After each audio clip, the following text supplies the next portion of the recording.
Are we live? Are we actually in fact reaching people out there in the world? Oh, I got the what was it called? That picture up and going of Andrew, Prince Andrew on the Oh front cover. God. Oh God. Oh God. That photo, that is, that's when people take candid photos of me, those are the kinds of attitudes in which they find my face, right?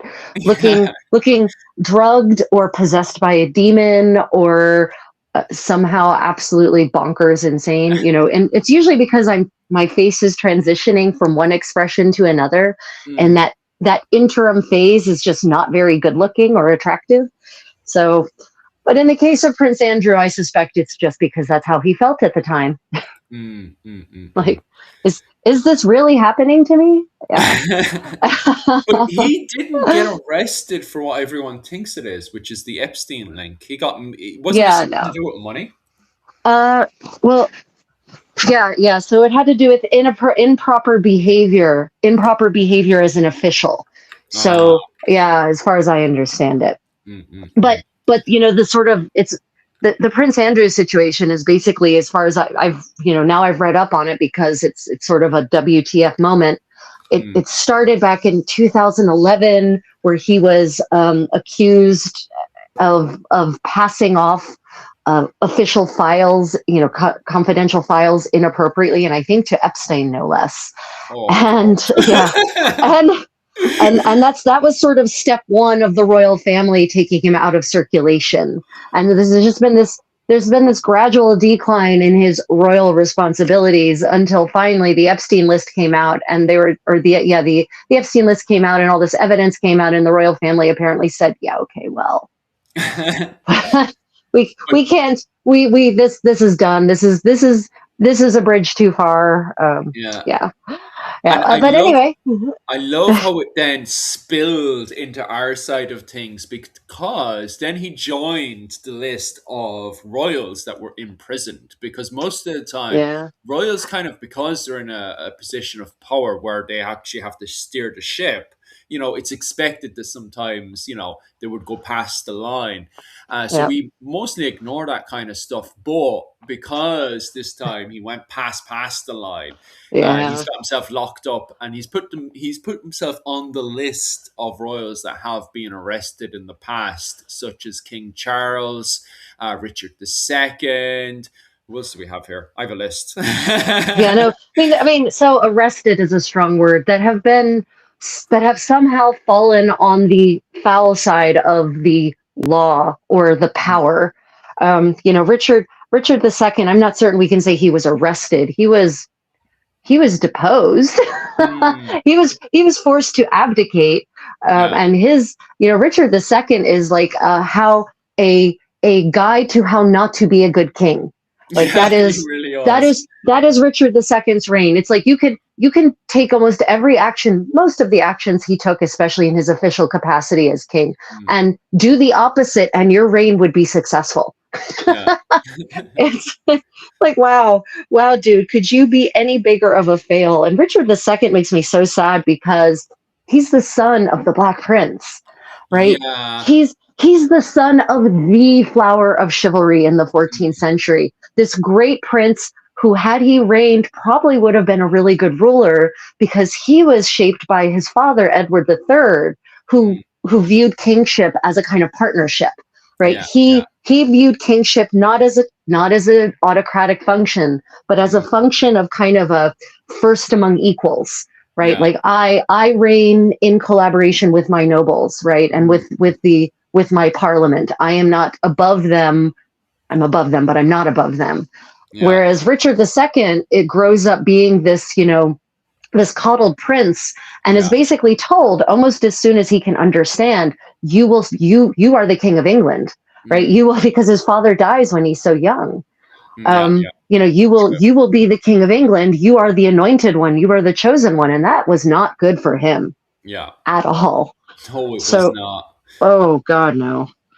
So this it's Prince Andrew joins a list of royals who eventually find out that there are in fact bounds to royalty, Mm, and that the people will only tolerate so much in yeah. reality. Thanks, guys, for telling us our audio is good today. That's Yeah, always good to appreciate hear. that. I Appreciate that. enjoy not just criticism on the audio on my part, but I also enjoy it when people are posting, because I'm terrible with technology. So anytime somebody posts in, oh, you should get Yeah. this audio, you should try out that audio, I really appreciate that as well, because I'm clueless on what to do when somebody comes in and says, oh, your audio is terrible, you should do something about that. It's like, but I don't know. Where should I go? Yeah. What should I do? That's the problem with being creators like us. We are one person production Yeah, companies, that's right? it. We do it all.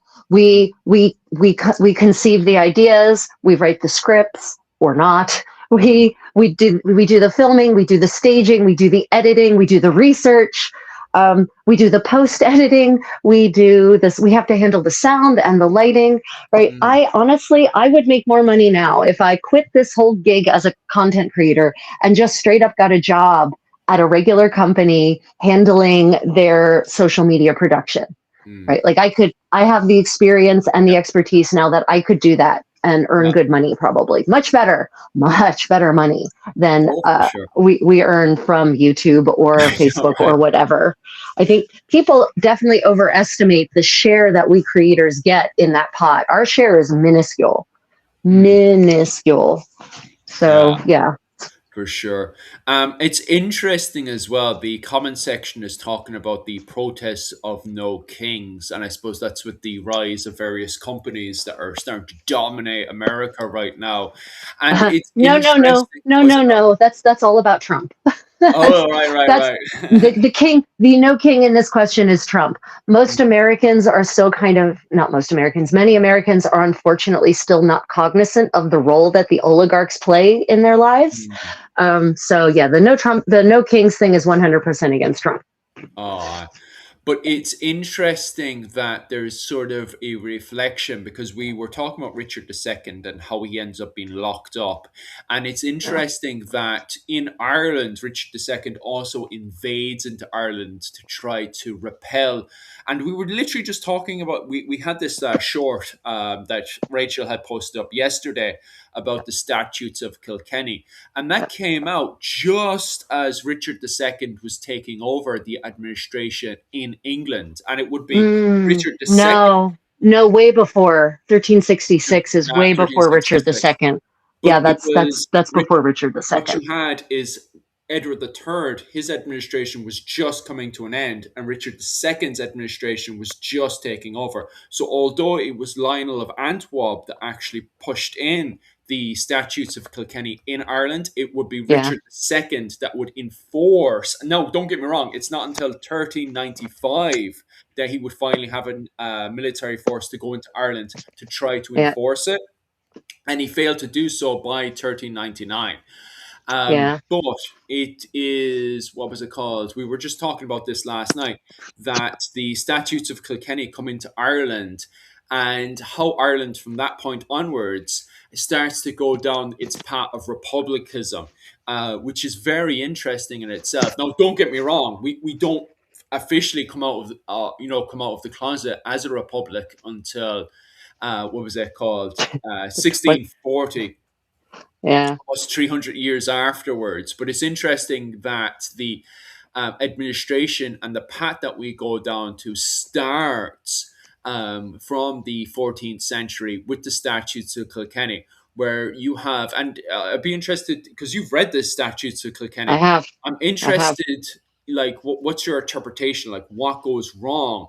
Why is it that Richard II is trying to enforce this? Because when you were looking at it the first time around, when we were talking about this, you didn't have the interpretation that it was anti-Gaelic, that it Yeah, was it's not just, you have the Irish enemy and you have the English, and it's them trying to divide. Okay, well, you're English and you're Irish. right. Exactly. Yeah. So the statute, and here's the thing about the statutes of Kilkenny, and this is something that a lot of people get wrong. They're not enforceable across Mm, all of Ireland in the 14th or the 15th century because the English don't have that kind of control. They just mm, don't. Right. yeah. The area of English dominion by the time the statutes of Kilkenny come along is the Pale. It's Mm, and it is a small portion. This is not the time of the Norman conquest, right? Things have degraded. The area that the English control is very small. So the Statutes of Kilkenny don't apply to most of Ireland, in fact. And they aren't reflected in most of Ireland. They are reflected in very, very specific places. And Richard III isn't going over to enforce the Statutes of Kilkenny. Do you know Richard II? Sorry, Richard II. Do you know why Richard II goes to Ireland? Why he decides he's going to take it back? Go on. Did you come across this is really fast. So I was just reading up on this today, actually. So before him, the last English king to actually set foot in Ireland was John, King John. Mm-hmm. So Richard II, by the 1390s, he's actually starting to realize that maybe things aren't as solid, that his foundation is perhaps not as solid as he hoped it was, right? And that he needs to do what his father did, I guess, and his grandfather did. He needs to have some kind of conquest. He needs to have some kind of military triumph, some kind of military victory, expression of military power to shore up his own power. Because Richard II he was apparently 6 feet tall. He was a tall man. I just learned this today too. Yeah, he was a big man. He was a big man. Yeah. Right? So he was actually a big man. So when he starts literally beating on his own nobles at his dead queen's funeral, he actually does some damage. Get to that episode later. So the reason he wants to go to Ireland is because, he can't really go to France and campaign in France, because that's the situation in the 1390s is one where he will not do well if he campaigns in France. So he turns his attention to Ireland, right? And Ireland is clever for him for two reasons, image-wise, right? Thinking about PR, right? Image-wise. It's clever because as I said, no English king had set foot in Ireland since John. So in his mind, he thinks I can present myself as this glorious conquering king by going to Ireland and forcing the Gaelic Irish lords, kings, as some travelers call them, to submit to me, to submit publicly, to pay homage to me, right? So he's using this as a PR opportunity to, it's an easy conquest for him, right? And that it actually goes well. It goes well. It does. It goes really well.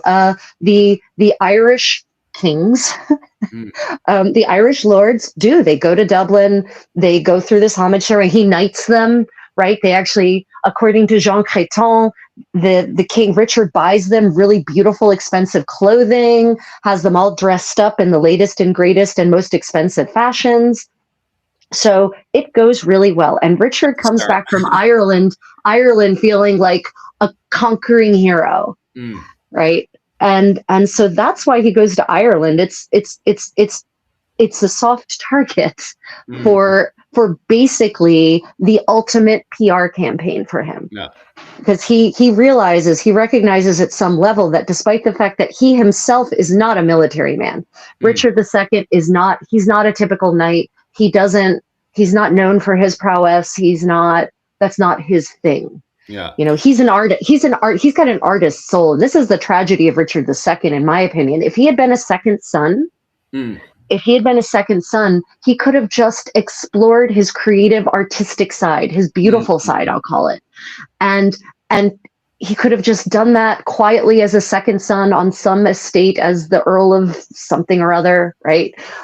Instead of being king and, being torn between his artistic side and his megalomania. So he goes to Ireland. He does this as a way to present himself as this puissant ruler in the image of his grandfather, the great Edward III, right? King Arthur himself, because Edward III was really fond of this medieval cosplay where he would, have these round tables where he would be Arthur and he would actually name each of his men as one of the knights of the round table, and the ladies would do the same, and they'd do this big cosplay, right? So Richard is trying to do that. And he's right now, the situation in France is that he can't do that because they've got treaties. Yeah. They've got treaties in France. So Ireland is the thing. So he's not. There's no. I haven't found any evidence of enforcing the enforcement of the Well, that statutes would of Kilkenny be in any particular way. that would be Art MacMurrough. So Yeah. before then, in 1370, so the war kind of starts building up. Lionel of Antwerp comes in. He enforces the Statutes of Kilkenny in 1366. This annoys all of the Gaelic in the Leinster region, especially Art MacMurrough. Art MacMurrough is married to an English woman called Isabel de Ville, right? So this by Yeah. default starts a war between the Gaelic and the English, with the Anglo-Irish kind of trying to step to the side, the likes of the Butlers and the Fitzgeralds ish, right? The Right. Butlers and the Fitzgeralds get super sneaky, and at one point, it's one of the Garrod Fitzgeralds ends up getting captured by Richard II, which very much confuses Richard II, because Richard II is like, "Wait, why are you attacking me?" Because the Desmond Fitzgeralds go in and actually siege the English at one point and get captured. So there is this weird thing going on. And eventually, when Richard II comes into Ireland, Richard II goes in and evades and attacks, Art MacMurrough castles, and he ends up capturing Isabel de Ville and Art MacMurrough, and forces him into submission.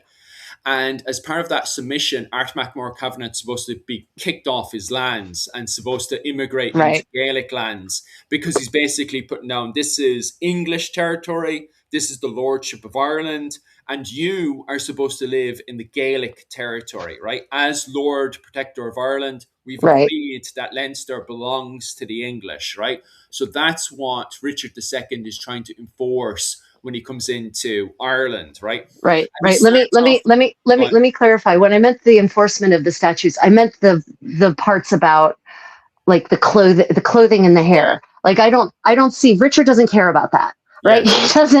He doesn't care about the stuff about, well, you should only shave every 2 weeks, or you have to shave every 2 weeks if you're an Englishman. Like he's not those parts, the what people would call the cultural superiority parts. Richard II doesn't give a crap about any of that. I haven't seen any evidence that he did. Yeah. Right. All is Ireland for him is a chance to assert his powerful dominance and to do something no English king has done since John the First. Because of course, he's got the looming Edward III. The memory of Edward III is still a living memory for almost all of the peers of England in Richard, in the 1390s. And here they compare the great Edward III to Richard II, and the comparison is not flattering. So Well, so clothing wise, no. But when yeah, it comes down to the marriage between Isabel de Ville right, and Art MacMurrough, that's what starts all the fighting to start with. And that was brought in because of the Statutes of Kilkenny, which was meant to prevent Isabel de Ville from marrying Art MacMurrough. And also on top of that, not recognise the fact that Art MacMurrough and the Kavanagh family were supposed to inherit that land in Leinster. right, When Richard II comes in, he's nullifying, he's basically not recognizing this marriage, not recognizing the fact that this Gaelic man, if he was an Anglo-Irish or English, this wouldn't be a problem. But because he's a Gaelic man representing a Gaelic family, and the Statutes of Kilkenny is meant to prevent these sorts of marriages, that's why he's kicked off the land. right, But the thing is that from the get-go, the likes of the O'Neills, the Cavanaghs, they understand how English warfare works. They understand that you have the English, they raise a massive army. The problem is the bigger the army is, the more you have to maintain it. And yeah, maintaining large military forces for a long period of time is going to cost a lot of money. So the Irish, especially the O'Neills and stuff, are just like, okay, so we'll pander to Richard yeah, II. But the yep, following year, his military, which he does from the get-go, he spends Christmas in Ireland, And then he knows this is costing way too much money. So even before the season starts, he's already going back to England because this military force costs too much money. So he Oh, it leaves. does. Yeah. And Yeah. straight away from the get-go, the likes of the O'Neills, the Kavanaghs, the McCarthys, the O'Briens, they've turned around, completely betrayed what they said they were going to do Oh, to yeah. Richard II and go on the attack straight away. And this is quite terrifying because in 1370, what was it, Artmac More Covenant actually successfully sieges castles around Dublin. He captures those castles, physically captures those castles, and he actually goes to Dublin and takes the tribute, which is called the Black Rent. So the Black Rent starts to get enforced in Ireland on settlements in the areas. So this is terrifying to the English because of the fact that now they're going into these settlements that are meant to be under the protection of Richard II, no longer under the protection. Eventually, as you called it there, the Pale, Dublin gets referred to, was it Dublin and Dundalk is the only two areas that's somewhat under English protection. And when they say English protection, as in England is just throwing grants at them to go and pay for a military force to try to defend Yeah. themselves. Galway, Cork, Limerick, Waterford. Is a funny one. Sometimes it Yeah. is, sometimes it isn't. But Yeah. Limerick, Galway, and Cork are 100% gone independent. They have to raise their own funds to defend themselves. And most of the time, they're just paying tribute to the likes of the Fitzgeralds and the Bergs, who also are not paying any form of tribute and also just they're pretty much, kings of their own territory, Yeah. I mean, the thing is, anyone in leadership, anyone who's competent in leadership knows that you should never make a rule that cannot be enforced, right? If you make rules that cannot be enforced, then you're undermining your own authority. So, Richard II, coming in and saying, you will all bow before me. You are now my men. You are now in fealty to me. You now owe me the usual duties and privileges of this feudal relationship. Well, then he leaves, and how can he enforce that without large numbers of people and large numbers of resources? So it was bound to fail in any case, and it's one of the many reasons that he eventually gets deposed. Yes, he is. He does. And this is people often say, you hear a lot of people say, well, Henry IV is not the true and rightful king, was not the true and rightful king of England. But you know how we know he was? Go on. Because he was crowned. Well, that's true. He was crowned. He is therefore the rightful king of England. Yeah. Well, you see, reenactment-wise, I'm always like, no, Henry IV is not the King of England, because I support, if it's anything to do with reenactment where I can be as biased as possible. Right, yeah, sure. I'm just like, no, 100%. I mean, for me, Henry Tudor, i.e. Henry VII, is absolutely a usurper and a pretender and should never have been king. But and my 15th century self absolutely says, especially being a devoted servant to Margaret of York, I absolutely say that Henry VII is not the rightful king of England. But technically he is, because he's the king, because he wins the battle, he wins by right of arms, and he's crowned by Parliament, right? So you can say emotionally he's not, and I feel that in my heart. I will feel that in my heart until the day I die. Henry VII was the wrong choice for king, but his son Henry VI. Oh, he is in there. Yeah, Henry VI is on and off in the list of kings and queens that have been. Oh yeah. Yeah. Oh yeah. Poor Henry. Henry VI Henry VI is just straight up a sad story. So he's the son of Henry V, not Henry IV, right? Yes. And he is he's born, to this Valois princess and Henry V, but his father dies when he's, very, very young, and he gets taken out of her household when Okay. he's and especially because she then has the secret marriage, the secret wedding to Owen Tudor. Mm, Um, and so he gets taken out of her household and he gets raised basically by strangers. mm. So she's not allowed to have much influence in his life after a certain point. I'm certain that had an impact on him. Yeah, it would do. Plus, And yeah, was go it on. himself or the King of France that thought they were made of glass? What's the story with That that? was that was that was Charles VI of France. He's the Glass King, right? Okay.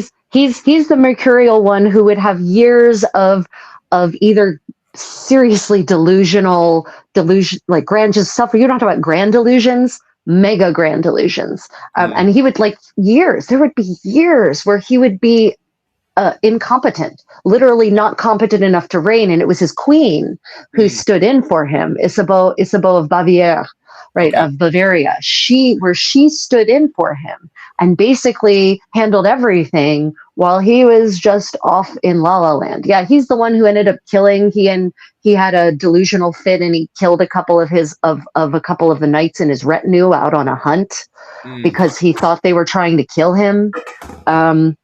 And yeah, that's the Glass King of France, and he really opens the door for Henry V, right? oh yeah.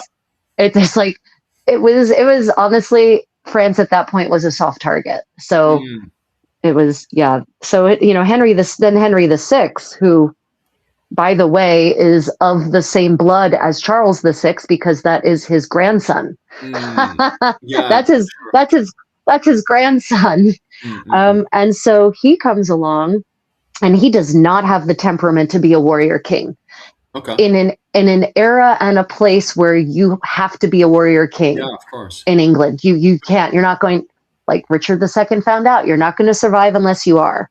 This And is what always he's not. annoys me though, because the reason why you're highlighting this is an era where you should be a warrior king, you need to have the biggest sausage, is because, and you can correct me on this one, and it is something that kind of annoys me, is that Paris is not just fighting England. Paris is also fighting Brittany, Burgundy, Aquitaine, and various other nobilities in at this point of the Hundred Years' War, of the late Hundred Years' War.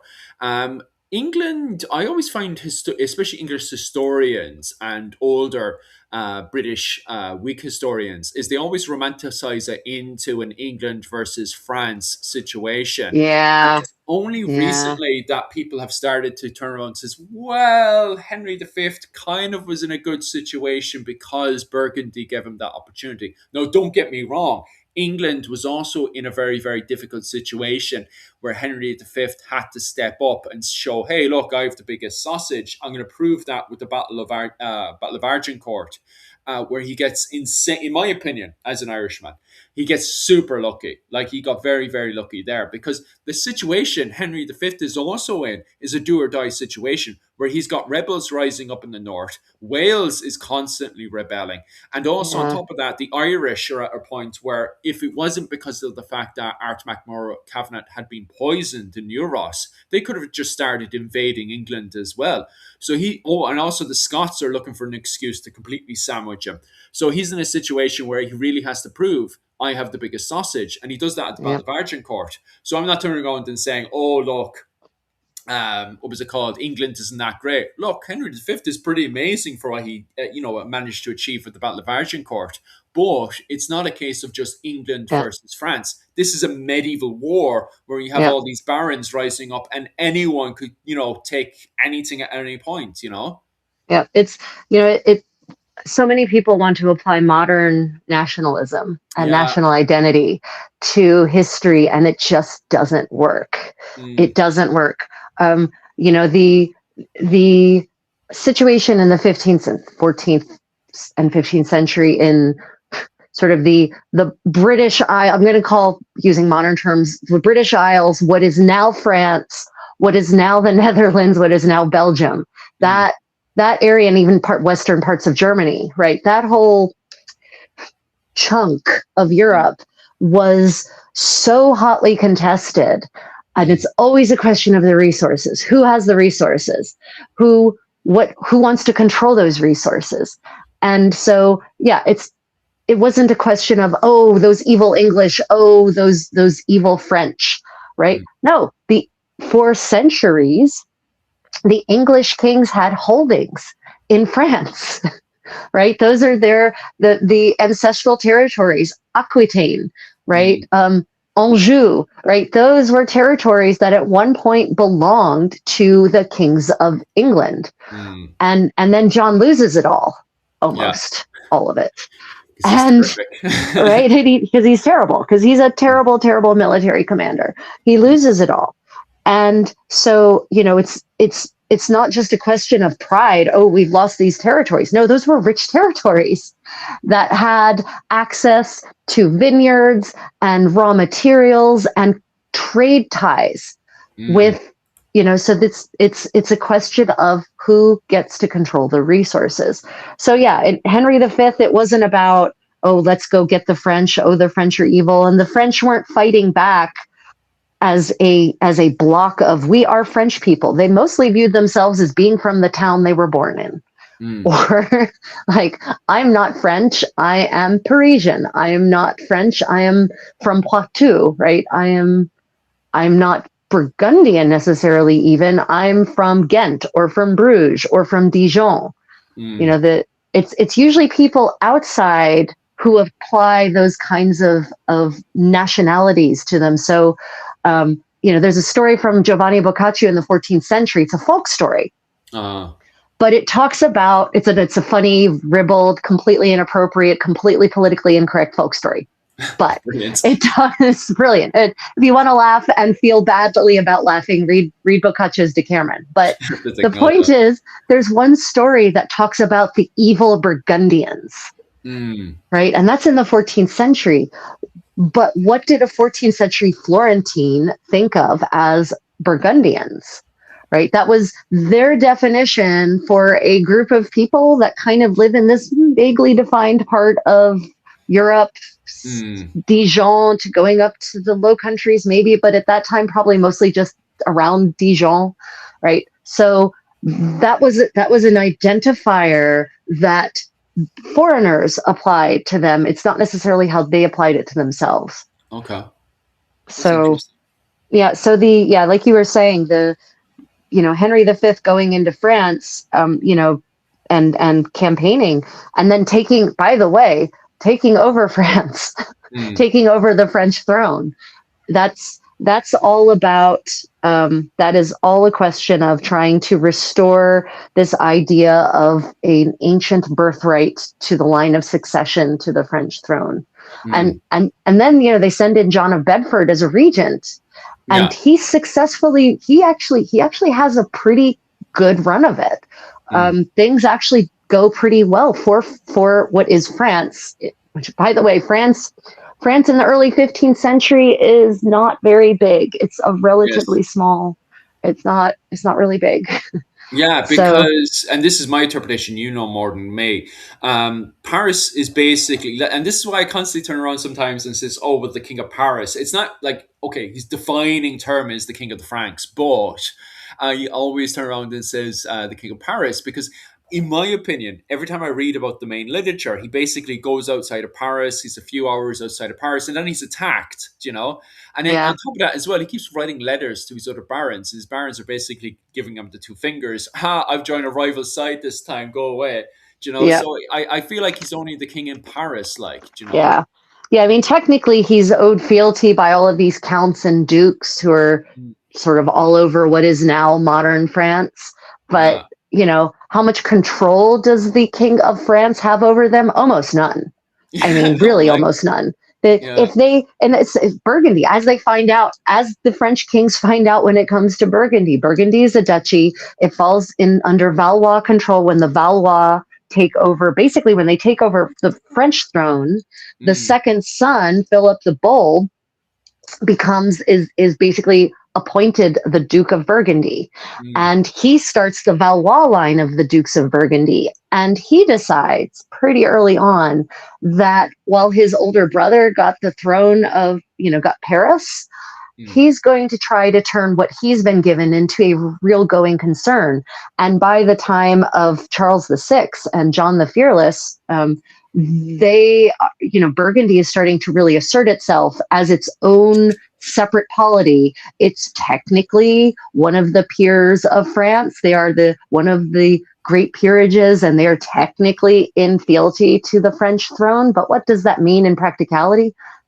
Goose egg. It means goose egg. It means nothing. The Dukes of Burgundy take it to the point where if it hadn't been for Charles the Bold and his stupidity, God, was he so stupid.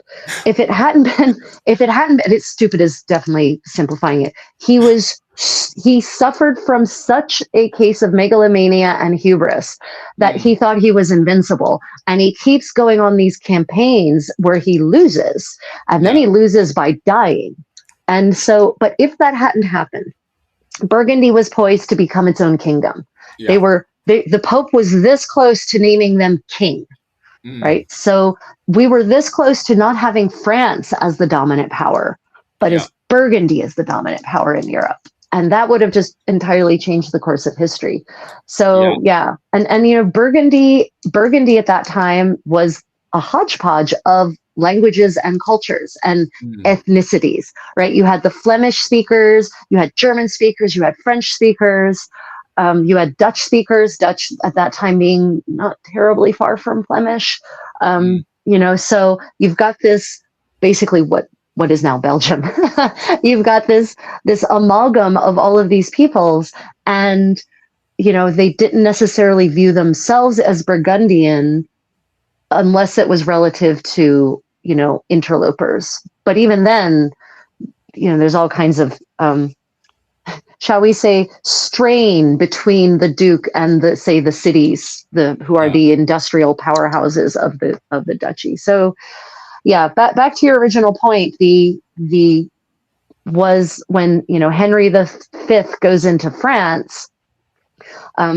Was that really because of his military superiority, or was it more a luck of the draw of the then geopolitical situation?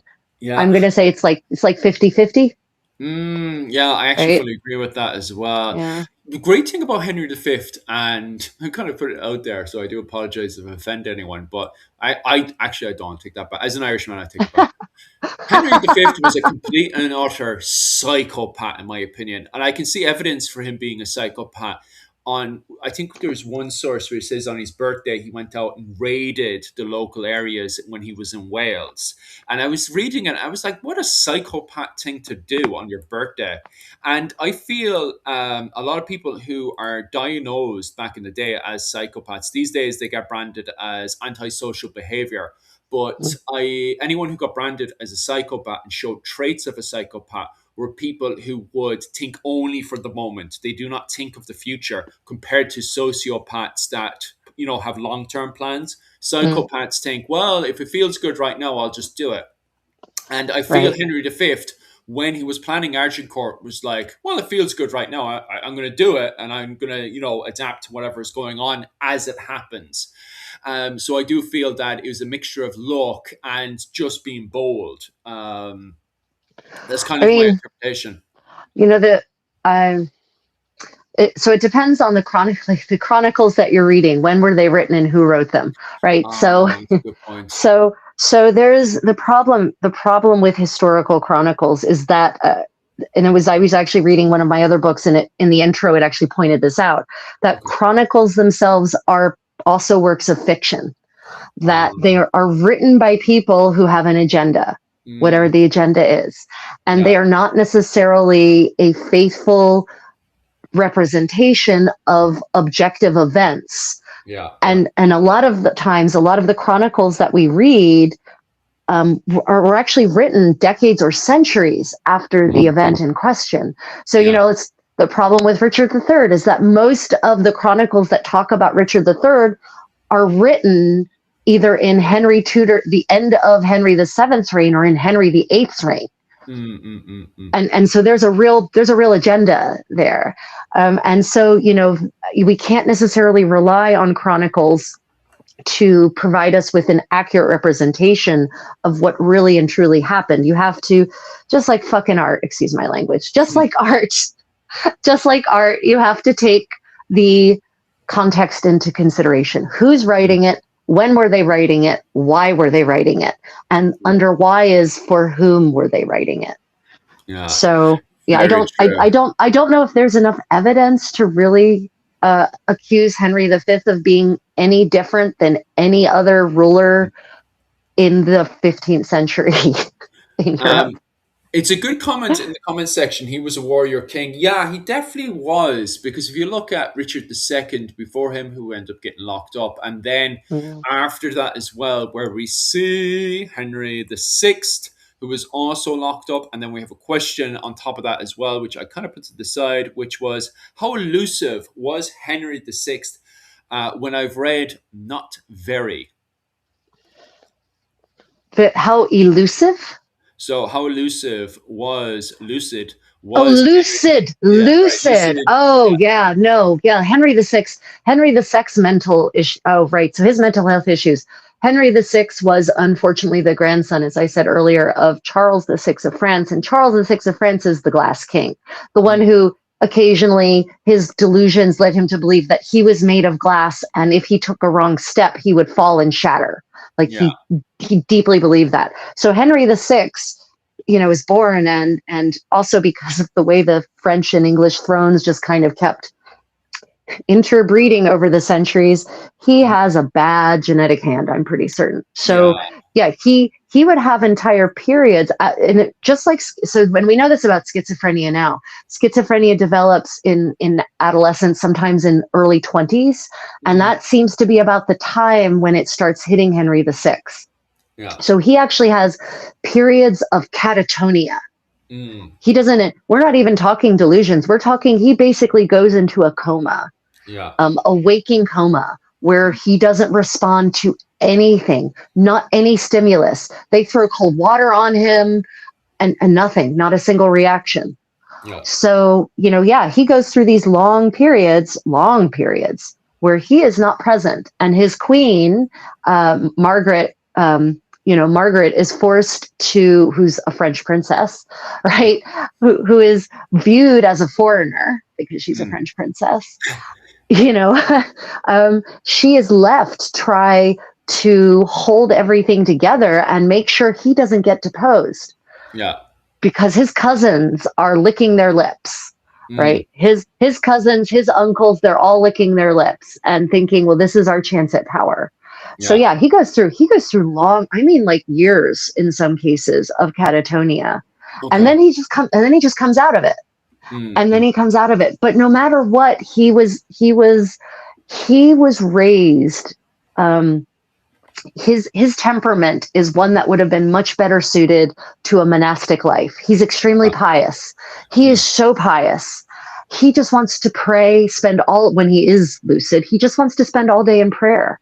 mm, He just wants to spend all day praising God and the saints and Jesus and the Virgin and praying for the souls of his people. He doesn't really want to be part of the secular world.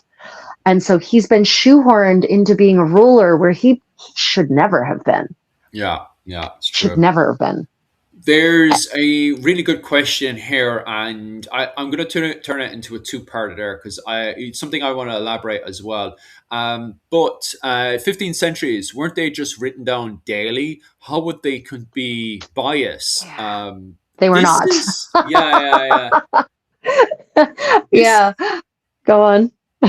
this is something I find quite interesting as well because a lot of people do, and this is why we constantly have to have revisionist history as well, is Yeah. because people don't realize is that we have a sudden change here. Like we have a period where we have one king who's arrested, we have a little bit of a pause, and then another king, is on and off arrested during the war. Was it the Wars of the Roses? So we have Richard II is arrested, and then so we already have somewhat of a biased opinion, especially from the Lancastrians, who get Mm. very lucky at coming to the end of the Hundred Years' War. But Yeah. then, as we go into the Wars of the Roses, there's a lot of biasm happening because England is in the middle of a civil war. Also, just before you delve deep into that one, there's something else I want to ask you as well: is the Mm. French interpretation, and you can also jump into their interpretation as well and biasm that they might have. The French, at this point, they view the English as foreigner. They don't view them as one of their own French anymore at that point during the Hundred Years' War. Is that right? I mean, yeah. So they yes. So it seems that for certain, the French do not view the English, for the most part, as them. They do view them as foreigners, 100%. Yeah. I mean, they don't. There's no longer this sense of kinship. They are foreigners. Now, whether they view themselves as French, you know, that's one of the things Joan of Arc tries to do. Is she tries to create a sense of Frenchness. Yeah. She tries to create this sense of, we are a people, we need to point our swords in the same direction, and all pull together to expel this foreign invader. So yeah, by that point, they are, there is this idea that the English are foreigners, they don't belong here. But that's not necessarily uniform. That's not uniform across the Francophone world. Yeah. Yeah. That's fascinating. And how does this lead to biasm there? Oh God. Why is it? So we have people who may not be speaking the truth. When they're writing something down, are they trying to gaslight and manipulate the reader, or what's going on here? Yeah. So the question about how is history recorded that's historiography. That's a separate field, and it's very fascinating because most of us aren't taught in primary school or high school, not even necessarily in college, unless we're actually history students at the university. Most people aren't taught about how history is recorded. How do we know what happened? Right? So most people just assume, and it's a logical assumption, that clearly for the 5,000 years of writing, someone has just been every day just writing down what happens every day. And then we have those records and we just kind of put them together and we publish them. But that's not how history is recorded in most places. In most places, we have to actually combine dozens or hundreds of different sources for any given event to get a full picture of what's happening. It's more like a collage than a clear picture, because different chroniclers are writing for different reasons. Some of them are writing after the fact because now Henry IV is king. Now Henry IV of England is king. And so he needs to shore up his regime, and he needs to create a record that gives his regime legitimacy. So he commissions a writer to actually then tell about what happened, right? Not to record history as it was happening, but to record things that happened before. And so it means that chronicler is going to have lots of incentive to present a version of events surrounding Richard II's downfall that present Henry IV in the best possible light, right? Yeah. That present him as a hero, as a savior of the English people, as legitimate, as having, tried everything else before finally settling on the idea that they just had to depose Richard II, right? Yeah, it's not my fault. He made me do it scenario. Exactly. Right. So, but then we have to combine that, what I would call a post facto record, after the fact record. Then we can go back to letters written at the time, any correspondence that has survived from, say, the last days of Richard II in this specific instance, and try to get a sense of what people are writing to each other, because letters are more likely to be objectively factual because they're just trying to communicate information in the moment, right? No one assumes that their letters are ever going to be read by anyone else. In fact, usually we write letters because we hope they won't be.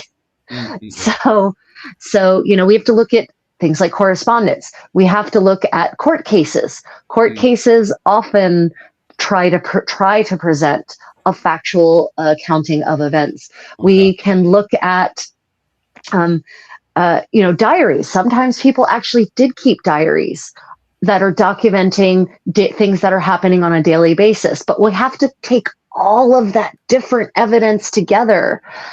And then we have to parse it. We have to try to pull out the Mm. truth in quotes, from all of these different sources. And I don't know about you, Philip, but the more I study history, the more I realize we don't know shit. Yes, yes, yes. It was, you see, I always feel it's a sudden shock to a lot of people. I was kind of, I hate, it's kind of weird saying this. I was in a unique position growing up during the Troubles because I would turn on the news and we had, in where I was living in Ireland, we had RTE News and then we had the BBC. And so Right. you see the fighting up in the north, and you would have the Irish news. RTE News would give one interpretation of what would happen, which was mostly revolved around, well, today the British decided to burn our houses. Great. And there was no justification for this. They'd be like, why are they burning my house? And, well, it's not my house per se, but the poor people up in Northern Ireland. And then you'd Right. flick over to the BBC, and the BBC were like, today the British saw a bunch of terrorists in a bunch of houses and decided the only thing they could do, because the terrorists had hostages, was just to burn these houses to move them Yep. on. So the To move BBC them on. yeah, you see, the BBC would always like polite things up a wee bit, like by like that. So I was always funny about their choice of language as well, where To move them on. yeah, I yeah, love just that so much. politely move them on, So Fantastic. that was always kind of funny growing up, where you'd have two interpretations, where you'd have the British interpretation, the BBC, and then you'd have the Irish interpretation, which was, the British are the bad guys here, with no Right. kind of justification. So it's funny the way I raised up, because then when I go over to England, because the English don't have RT Irish television, you'd just have the British who'd be like surprised. Wait, there's different interpretations of something would happen, like a car crash. No way. And then you'd go over Yeah. to America as well, which America's quite unique. And I hope I don't start an argument in your comments section. But you guys have Go for it. CNN and Fox News. So you're kind of in the same position where I am in Ireland, where you've got two different interpretation of what's going on. And also like different news agencies. But I think it's you, and you can correct me on this one. The major ones is CNN and Fox News, isn't Well, so to be fair, Fox News is not news. They have openly said no, seriously, this is their own definition. They Yeah. define themselves as entertainment. Okay. Oh yeah, and they had to, because they were sued for spreading lies, and their defense in that lawsuit was, "Oh, but we're not news. We're entertainment. So we're not under any obligation to tell the truth." They actually admitted that. It's in court documents. So technically they're not news. They are Yeah. they are entertainment. And CNN, honestly, the 24-hour news cycle sucks. I hate it. I hate Yeah. it so much. Mm. I hate it, because what you end up with is talking heads talking about talking heads talking. That's what it turned into. It was great back in the 90s when it first started. I was like, oh, this is brilliant. Because if I missed it the first time, I can go and get it back the second time around. So I Right? thought it was brilliant back in the 90s, but now it's garbage. It's It's absolutely shite garbage. these days. It The really only is. real news, and well, it's everything that's happening now, is business news. I still think business news is quite good, especially with the 24 hours of the bottom and stuff. So I don't think business news is too bad. Although my wife, who works for does accountancy over here, she thinks it's still very manipulated. So I think Yeah. business news is much better. But it's interesting because you look back now, we were talking about biasm. It'd be funny how people are interpreting this when they have the Yorkists and the Lancastrians. How before, during the Hundred Years' War, they Yeah. would have gotten one interpretation that, France is bad. And now they have two interpretations of the Lancastrians and Yorkists. You wonder how propaganda would have worked back then, was it a case Yeah. of which areas would have had a Lancastrian interpretation of what was going on, and which areas had a Yorkist interpretation? And then when they come together for these meetings and stuff, and you've got some people from Lancaster, some people from York, would they've had disagreements and stuff? Because a lot of academics these days are saying, well, it wasn't actually total war. A lot of people were getting on completely fine. Yeah. So you wonder, when people are meeting up and stuff, was it like America today, when you have people who are watching Fox News on one side and CNN trying to box the head off each other, or was it a case of, oh, I just accept that those people just have a different interpretation than us? I think it's exciting. Yeah, it's to think about. I my impression reading letters, the Paston letters. If you want to get an idea about what the average-ish, middling sort of people, what their lives were like during the so-called Wars of the Roses, then you need to read the Paston letters. This is and the Sealy Papers. This is a collection of correspondence in this family, that's this up and coming family that spans the body of correspondence spans at least 60 years, maybe longer, actually. And so it's multi-generational, and it's correspondence between husbands and wives, mothers and daughters, fathers and sons, brothers, uncles. And this is why I say correspondence is a really great way to get an idea of what's happening that doesn't have any intentional bias to it anyway, because they're literally right. Well, the Duke came by today and took some sheep from us, and by the Duke they mean the Duke of York, right? But it's presented so factually, so matter of factly, that you can't even feel emotional about it. Like, okay, he took some sheep. Okay, so it's a great idea it's a great way to actually get a sense of what people thought of it. And as far as I can tell from reading things like the Paston letters, most people didn't really identify as partisans in any kind of global sense. In the moment when an actual battle was happening, then they would identify as partisan. And there are letters that the Paston that have survived from, like, the Battle of Towton, where the one of the Pastons, I think it was one of the John Pastons, there's like 4 of them. One of the John Pastons actually writes back to his wife and says, I need you to send me armor and clothing, arming garments, because I left my cuirass at home, or like he left some really important piece of armor at home. And he asks her to send him more arming garments and supplies for the campaign. And that was a fascinating, which is like, holy God, this woman who's back at home, right? She's nowhere near this battle, but she's getting this letter from her husband who's on the front, apparently. And he's telling her, I need you to handle my resupplying. So there's this woman who's not only handling the management of the household and the family business, probably, she's also handling the logistics of the campaign. Jesus. Right? Yeah. Correspondence is a really great way to get a window into that sort of thing. What were people thinking? What were they feeling in the time? You kind of hit a nerve as well that people have been talking about this week as well on God Medieval a few times, and also on the Medieval Irish podcast, is women's history and how involved they were with the administration. There was a few times this week as well on both God Medieval. They had a Scottish historian on. I can't remember. I think her book is Scottish Queens. And she was highlighting how it's getting difficult to look at it in Scottish and Irish history, to look at it from a perspective of a male patriarchy. You can turn around and quickly dismiss it because women were still objectified. They were still treated as objects, going from one marriage to another marriage. But at the same time, because women are so involved with the administration of everything that's going on, it seems to be getting more and more difficult to turn around and say, oh, well, this is a male-dominated patriarchy, especially in Ireland and Scotland. I don't know what your interpretation is with Europe and England. Go on. It's complicated. It's complicated. So how do we determine whether it's a man-dominated society or a woman-dominated society? So how you define that, or how you decide, how you measure that, that's what I'm looking for. How you measure that could change whether you view it as one or the other, right? So is it measured purely in terms of the legal rights that women have versus men? That's going to give you one interpretation. Or is it viewed from the perspective of the power that women actually exerted beyond or outside of that legal framework? Because that's where the argument about pure patriarchy turns on its head.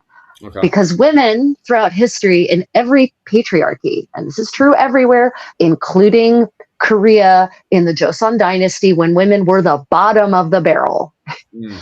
Even there, women found a way to exert power, to get influence, to have control. Mm. They had to do it very insidiously. They had to be very clever about it, but they could still find ways to have power. So the medieval world, depending on where you are in Europe, the legal situation of women is not consistent, right?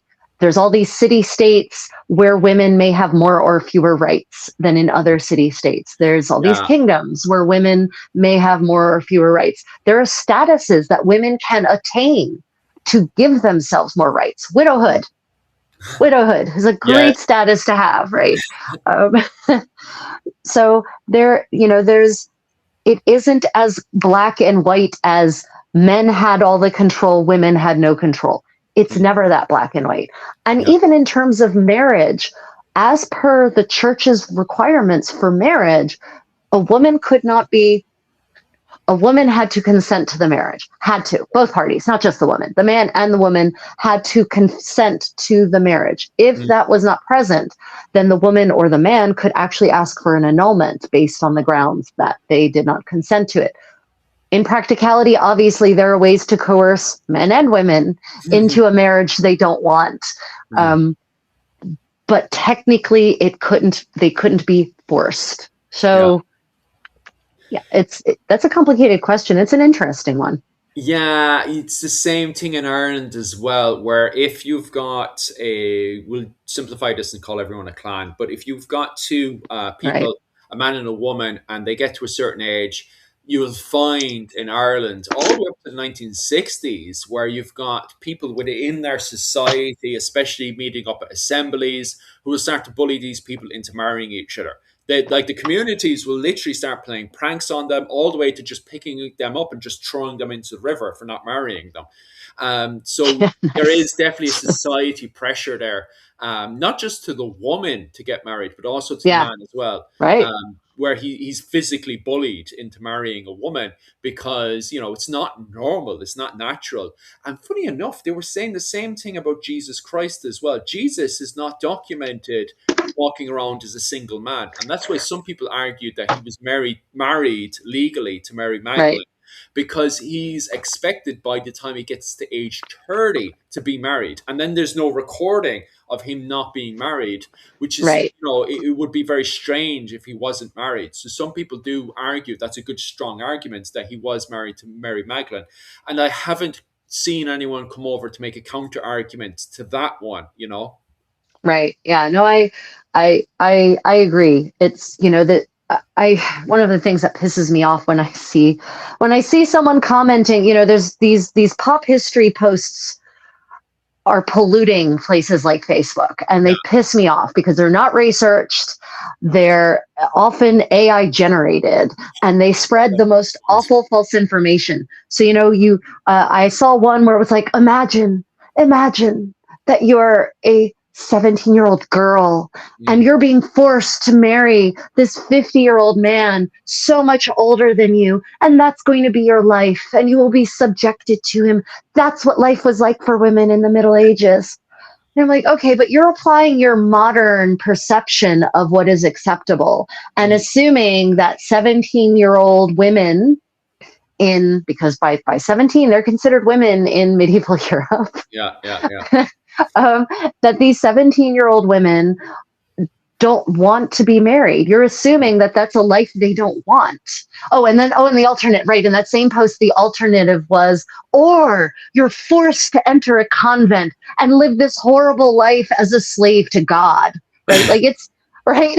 Like, okay, you really clearly don't understand the medieval mindset at all. You Mm. can't apply your modern thinking about choices and liberty and economic realities to a woman living in any part of medieval Europe, in any part of the Middle Ages, because the fact was that marriage was not about romance. It was not about love. It was not about sexual attraction. It was about socioeconomic security. And there is no woman who didn't want socioeconomic security. Now, they might not want to get married, and that we do have evidence of women who didn't. Yeah. We have beguinages, which is a community made by women for women, where they literally have their own little microeconomy, and they live together and they work together and they produce together and they support each other. You know, Okay. they're yeah, that's up in Flanders, for instance. I never You knew can that. actually go. Yeah, you can still go. You can go visit beguinages. I think there are some still in operation.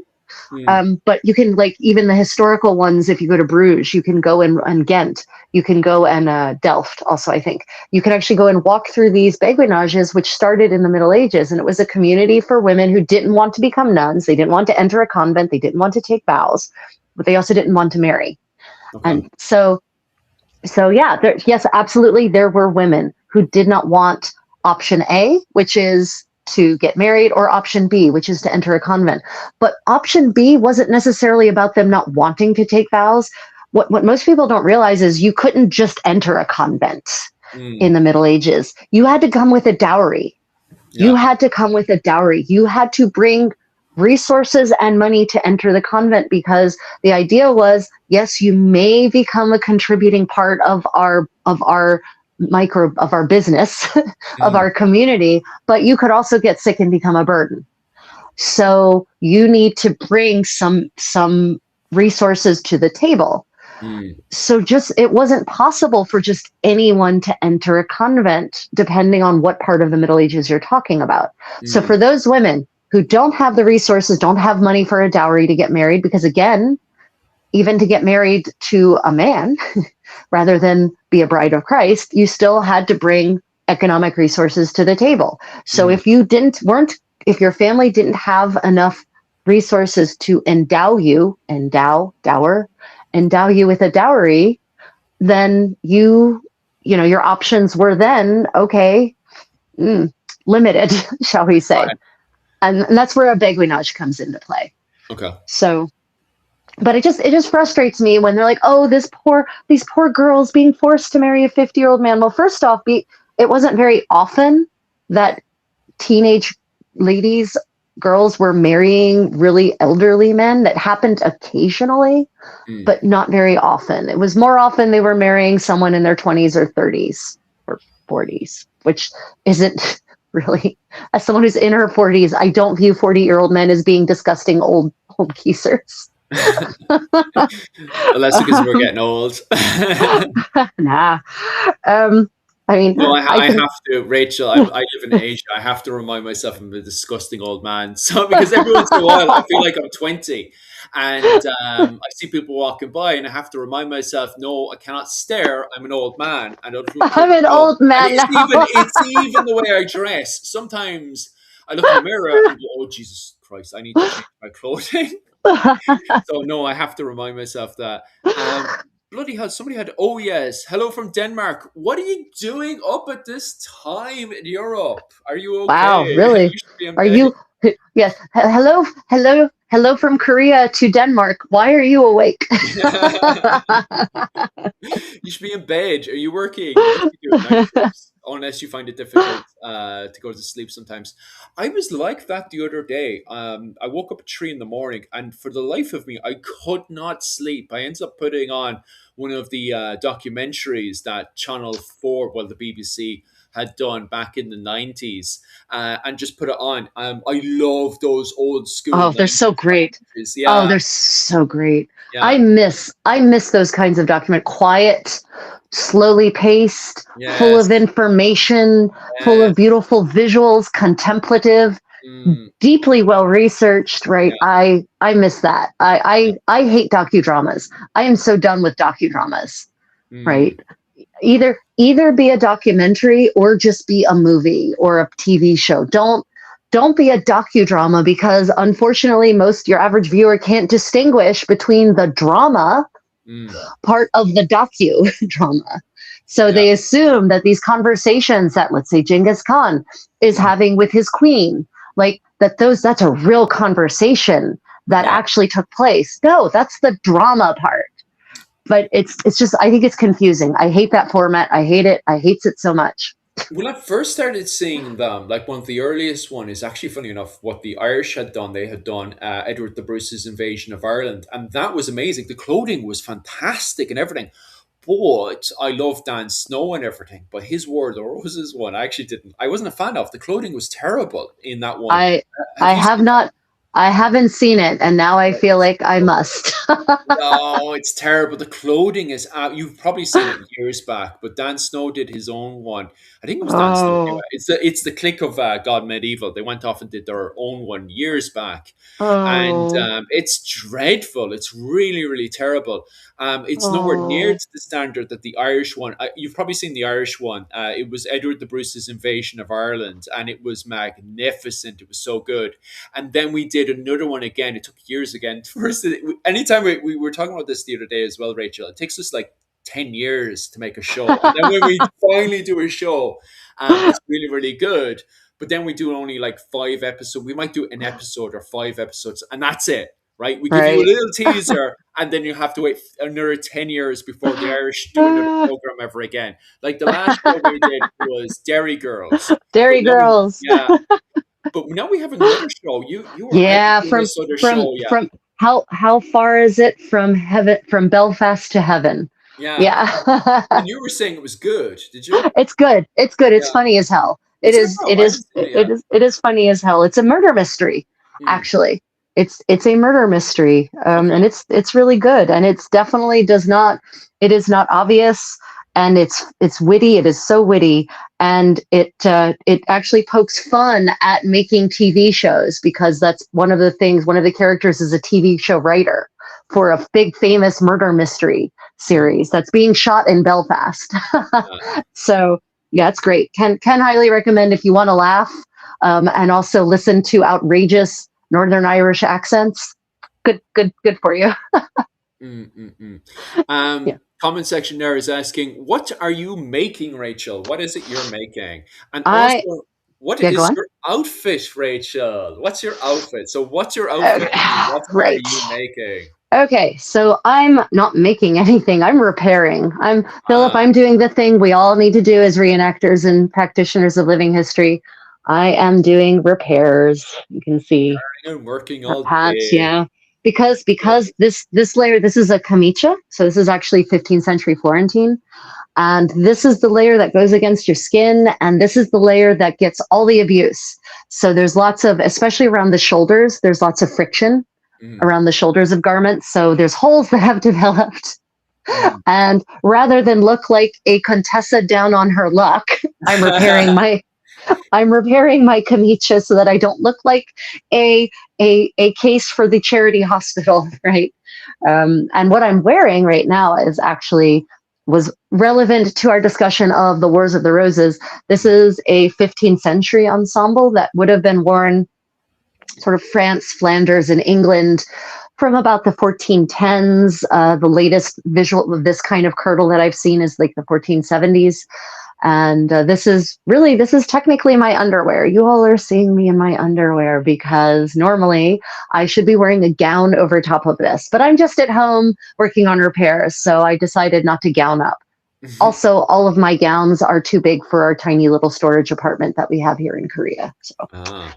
yeah, I good love questions. I love how during the period of the 15th century, you see a ton of men being arrested. But the moment we switch over to the Tudor period and we look at the list of people, kings and queens and princes and members of the royal family that have been arrested, the moment we switch over to the Tudor period of the 16th century, it's a whole lot Yeah, of women. It's a lot of yeah, women it's a suddenly being lot of locked women. up. It's a lot of women. Why, Rachel, are we suddenly seeing a sudden change? Why are we seeing a whole load of men being locked up in the 15th century? And then going into the 16th century, what has happened? Is there somebody in charge causing all this? Is there Yeah. something?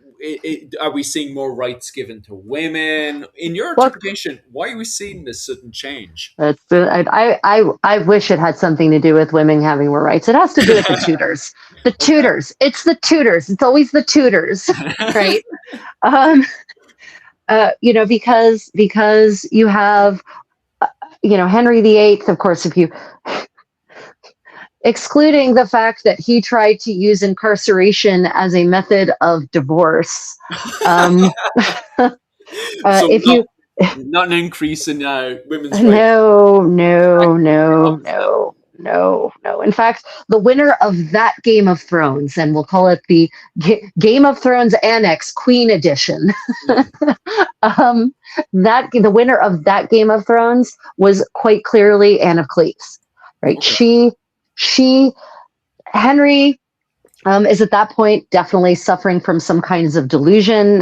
God knows, what his health condition is not great. He still views himself as this handsome young prince, this great knight of, the Round Table. And when he goes to when Anne of Cleves is finally brought over, to marry him, he sneaks into her chamber Oh and yeah. presents himself as this great lover, and she has no idea who he is because he has seen fresh tea, please. What? Abby's hiding. She knows I have to take her to the vet. Oh, She's right. hiding. My little tiger striped kitty is hiding because she knows she has to go to the vet. Anyway, so he has seen a portrait of her, or portraits, plural, of her. She has not seen him. She has no idea, or she hasn't seen the real him. Like she was possibly shown a court painting of him, but it did not look like him.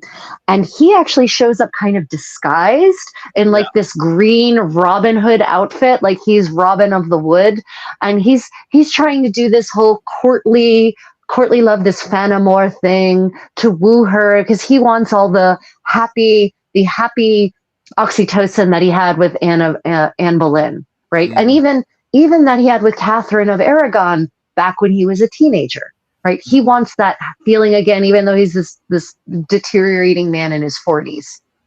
So he sneaks into her chamber and she has no idea who he is. And he's literally coming on to her.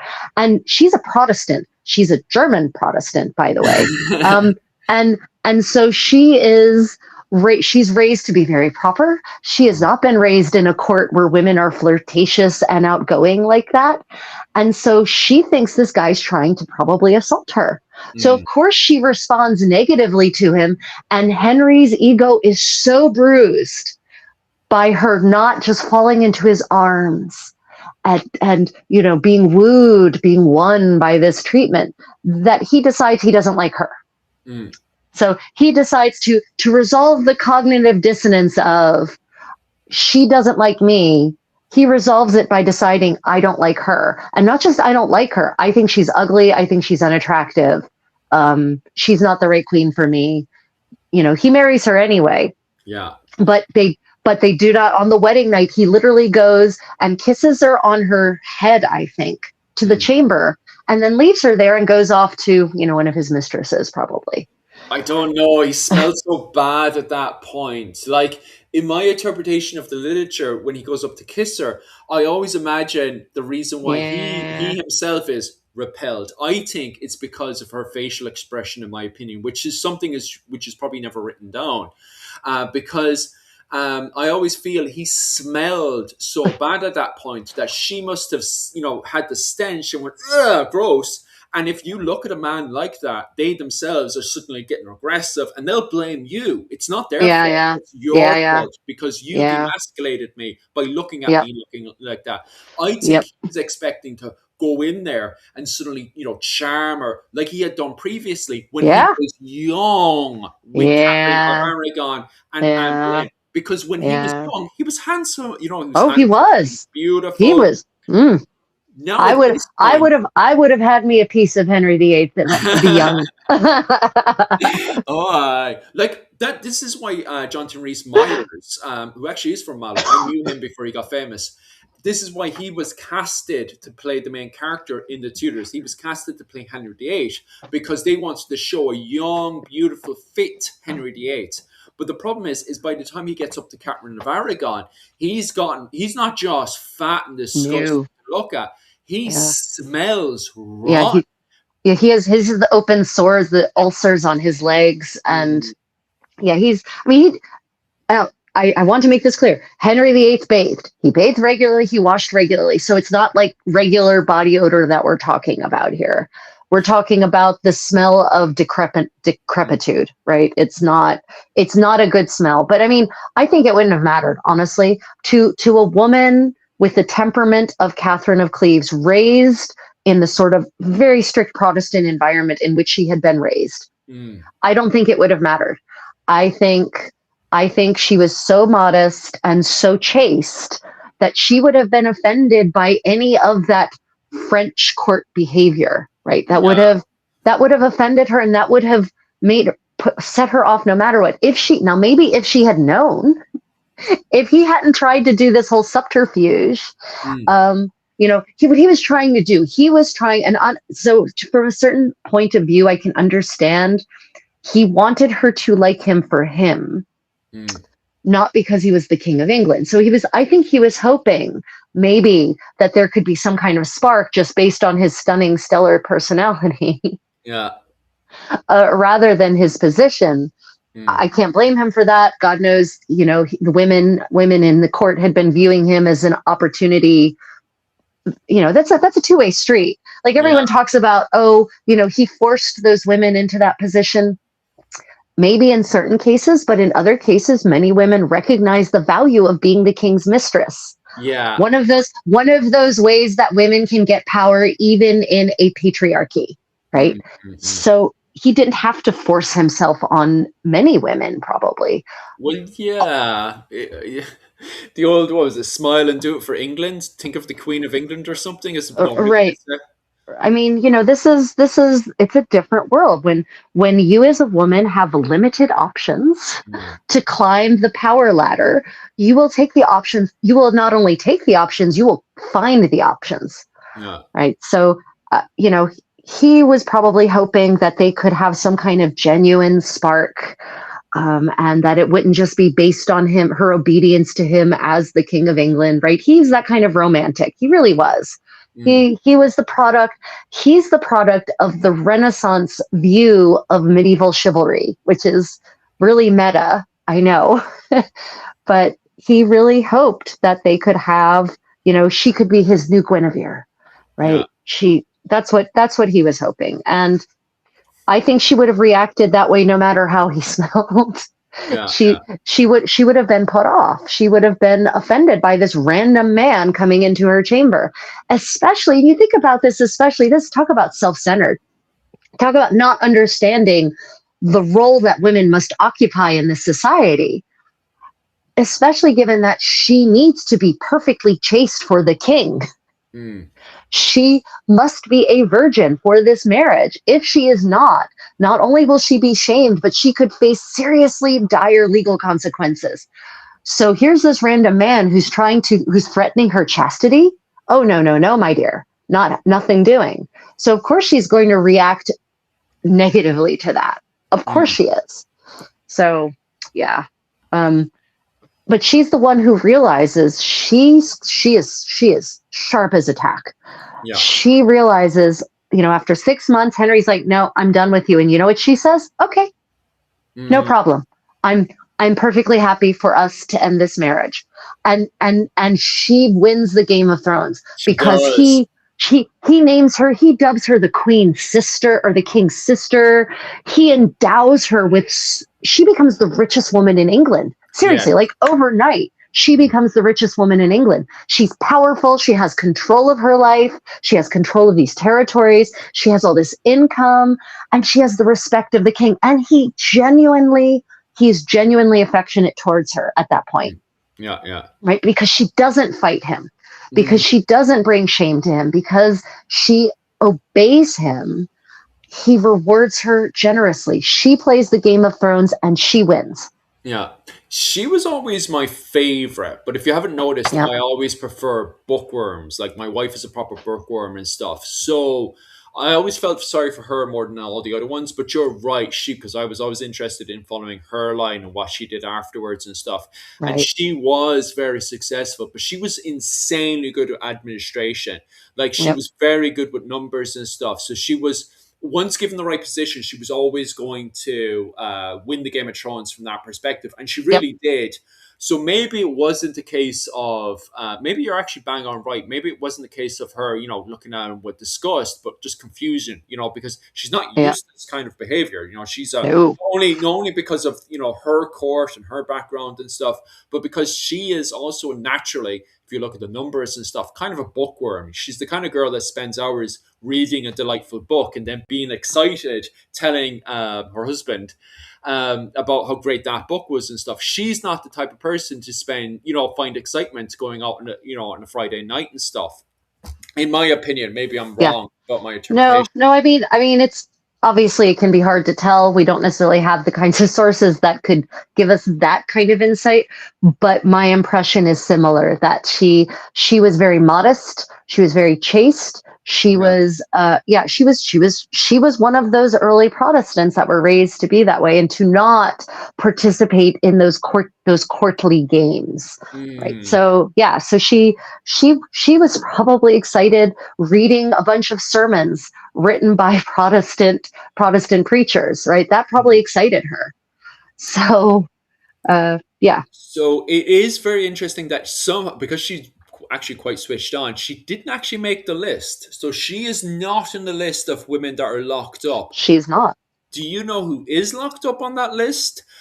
Just before her, we have all Anne of them. Boleyn, who is on that list. Anne Boleyn Everyone. is on that list. Everyone gets locked up. Actually, the comment section is bang on. Elizabeth I. So, what was it called? We have both Anne Boleyn, who's locked up in 1536, and we have Queen Elizabeth I, as the comment section points out there, in 1540. Was it 1540? Yep. Twisting off that one. 1554. There we go. Yep. Who also ends up locked up, which I was actually surprised when I was going through the list this morning. I was surprised to see Queen Elizabeth I actually locked up there. I mean, I think we have to clarify our terms, especially for modern audience who might not be familiar with incarceration of nobility and royalty and those of royal blood in this era. They weren't tossed in an oubliette in the bottom of a tower and left to starve. These women and these men were generally, sometimes they were left to starve, but they were left to starve in nice conditions. So they were put in usually a suite of rooms. They usually could bring servants with them. They were provided food or they paid for their own food, but either way, they weren't deprived. It wasn't like they were stripped and tossed cold and naked into a wet cell. That's just not how it was. So yes, Elizabeth was incarcerated, but she wasn't tossed in Gaol, right? She wasn't tossed in Newgate or something like that. She was incarcerated. She was basically put on house arrest, more or less. Usually it was some kind of house arrest. Sometimes it was the Tower of London, but at that time, the Tower of London, they were put in nice apartments. They were not put in an oubliette. So it's not the same as what, say, happened to Wat Tyler during the Peasants' Rebellion, the Peasants' Revolt in the 14th century. He was not put in a nice suite of rooms. He was put in a dank, dark cell, and then he was, hanged, drawn, and quartered. So, incarceration is perhaps too strong a word, because I think it does a lot of the thinking for us as a modern audience. We we imagine the Shawshank Redemption or something like that.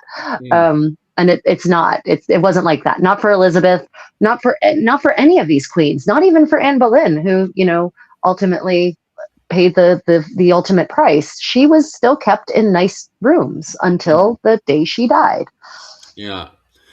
It is fascinating. All right. Let me pop into that list. And everybody who's joining us now, good evening. We're talking about kings and queens that have been locked up. Oh yeah. Let me just pause. Please, we forget to do this every time, Philip. Please like and subscribe. If you're watching from my channel, The Creative Contessa, double tap the screen. And if you get a moment and you have a second device, especially, try to tune into the stream on Irish Medieval History of Philip and double tap the screen from there as well. And if you're enjoying, please do subscribe to both channels, please. we kind of had to switch there. We had poor people from England. Well, they weren't poor, but they were up until about 3 a.m. over in England and Yeah, Denmark. And we were like, you guys need to go to bed. But I see you guys are popping off to sleep there. And we yeah, have more Americans tuning in. I'm assuming you yeah. guys are just finished work right now. I'm assuming that's what's going on there. Oh, But we have such a shift. no, no, no. In the Americas, they're either, depending on where they are, they're finishing dinner or they're just they're up late. Not really late. They're not really late. Like probably a lot of our American audience, I'm going to assume you're kind of in that in between space of I'm not ready for bed yet, but I'm not awake enough to actually be productive. So I'm going to see what's on the vertical live stream feed. And lo, they find themselves here because this background makes them go, "What the hell?" And and me makes them go, "What the hell?" Twitchy Witch, what are you doing? Twitchy Witch has a contentious relationship with sleep. I will be here until the end. Yes, the good, end of good. time. Love you, Han. Yeah, they definitely have a contentious relationship with sleep. Yep. Okay, so on the Tudor side, we covered Anne Boleyn, Catherine Howard. Oh no, I ruined that bit. Right, pretend I didn't say that. Right, so we covered on the Tudor side. We covered Queen Elizabeth I, Anne And Boleyn. Guess who else is on that list? well, and and I was just thinking about before we get later. We should go a little bit earlier in Henry VIII's reign. People don't realize this, but Catherine of Aragon and her daughter Mary were forcefully separated from each other and not allowed to see each other ever again because they both refused to bow to Henry's orders to stop practicing, to one, recognize Anne Boleyn as the rightful Queen of England, and to convert from Catholicism to not to convert, but to acknowledge him as the head of the church, right? And so his punishment for them was to not allow them to see each other ever again. And so even though it is an incarceration, they were forced to live in a place that they didn't want to, and to never see each other again. So that is, those are two more Tudor women who were basically, they were held captive in a certain way. And just because they refused to obey that tyrant, and if anyone is really a tyrant in English, Henry VIII is absolutely a tyrant, 100%. He meets the definition. It's so funny because before 1534, even in Ireland, he was seen as an absolutely amazing king. Like Irish lords, both Gaelic, native Irish, and the Anglo-Irish lords living in Ireland, absolutely loved Henry VIII. Funny enough, even O'Donnell, who lives way up in the most Gaelic part of Ireland, actually used to go visit Henry VIII. He also used to go to Rome. He went for a pilgrimage over to Rome. And on his way in, he just casually, called into Henry VIII to see how he was doing. After 1534, it's like a completely different realm. Like this is a nice civilized Gaelic man coming over to see his fellow English countryman. God, how times change in only a year. O'Donnell himself would be considered an absolute barbarian, a monkey appearing from the trees and stuff only a year later. The complete writing completely changes, and it's absolutely mind-blowing. So it is crazy how quickly he changes from this young, gorgeous, good king, the Sun King of England, and then suddenly within a year, he's become a heretic. He's evil. He's become fat. He smells. He's absolute tyrant of a human being. Like the way and we were talking about that early on as well, how literature changes and our perspective of literature changes so quickly. Because we were talking about like how can literature being written at the time being considered bias. Right. It's interesting at the time. Were people at the time writing ill favor of Henry VIII, or does all this biasm start afterwards? Let me see. I mean, yes, there are people. There are contemporaries of Henry who certainly write. Call it like it is, and those are mostly his victims, and usually it's things they write just before they're executed. Yeah. But you can tell. It's not.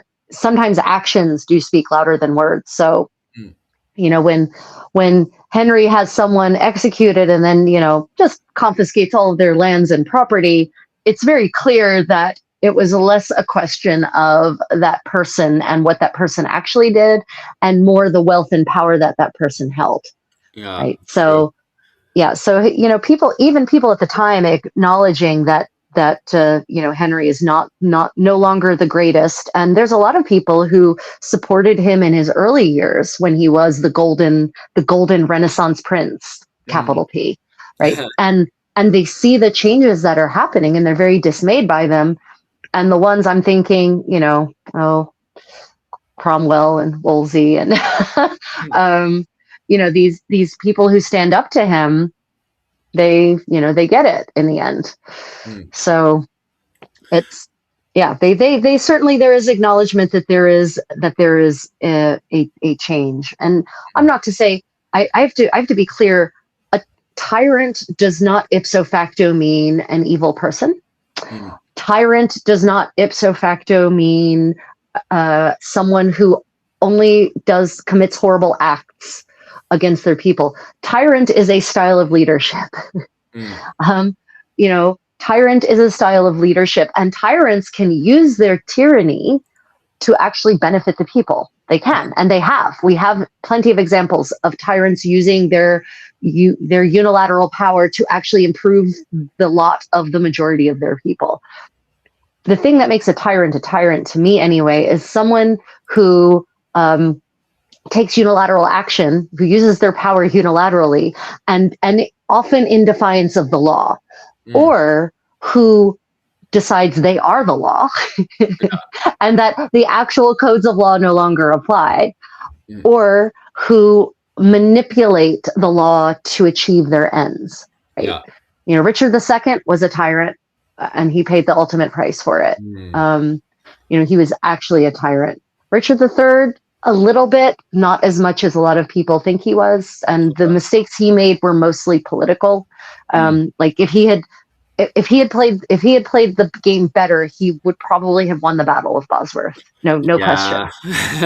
no question. But he made this mistake of taking his supporters from the north and transplanting them to the south and taking away lands from people who had control of him in the south. So he had all these disgruntled noblemen who had armies who followed them. And if he hadn't done that, if he hadn't, I think, over rewarded his supporters, if he had instead tried to kind of maintain a status quo and say, well, okay, yes, we were enemies. You were Lancastrian, we were Yorkist, but now we are all one. I'm not going to punish you for having been on the wrong side of this conflict. But he didn't. And so he angered a lot of people by doing that. And he angered the wrong kind of people. So does that make him a tyrant? You know, that's marginal. But Henry VIII was a tyrant, like 100%. Oh, yeah. 100% a tyrant.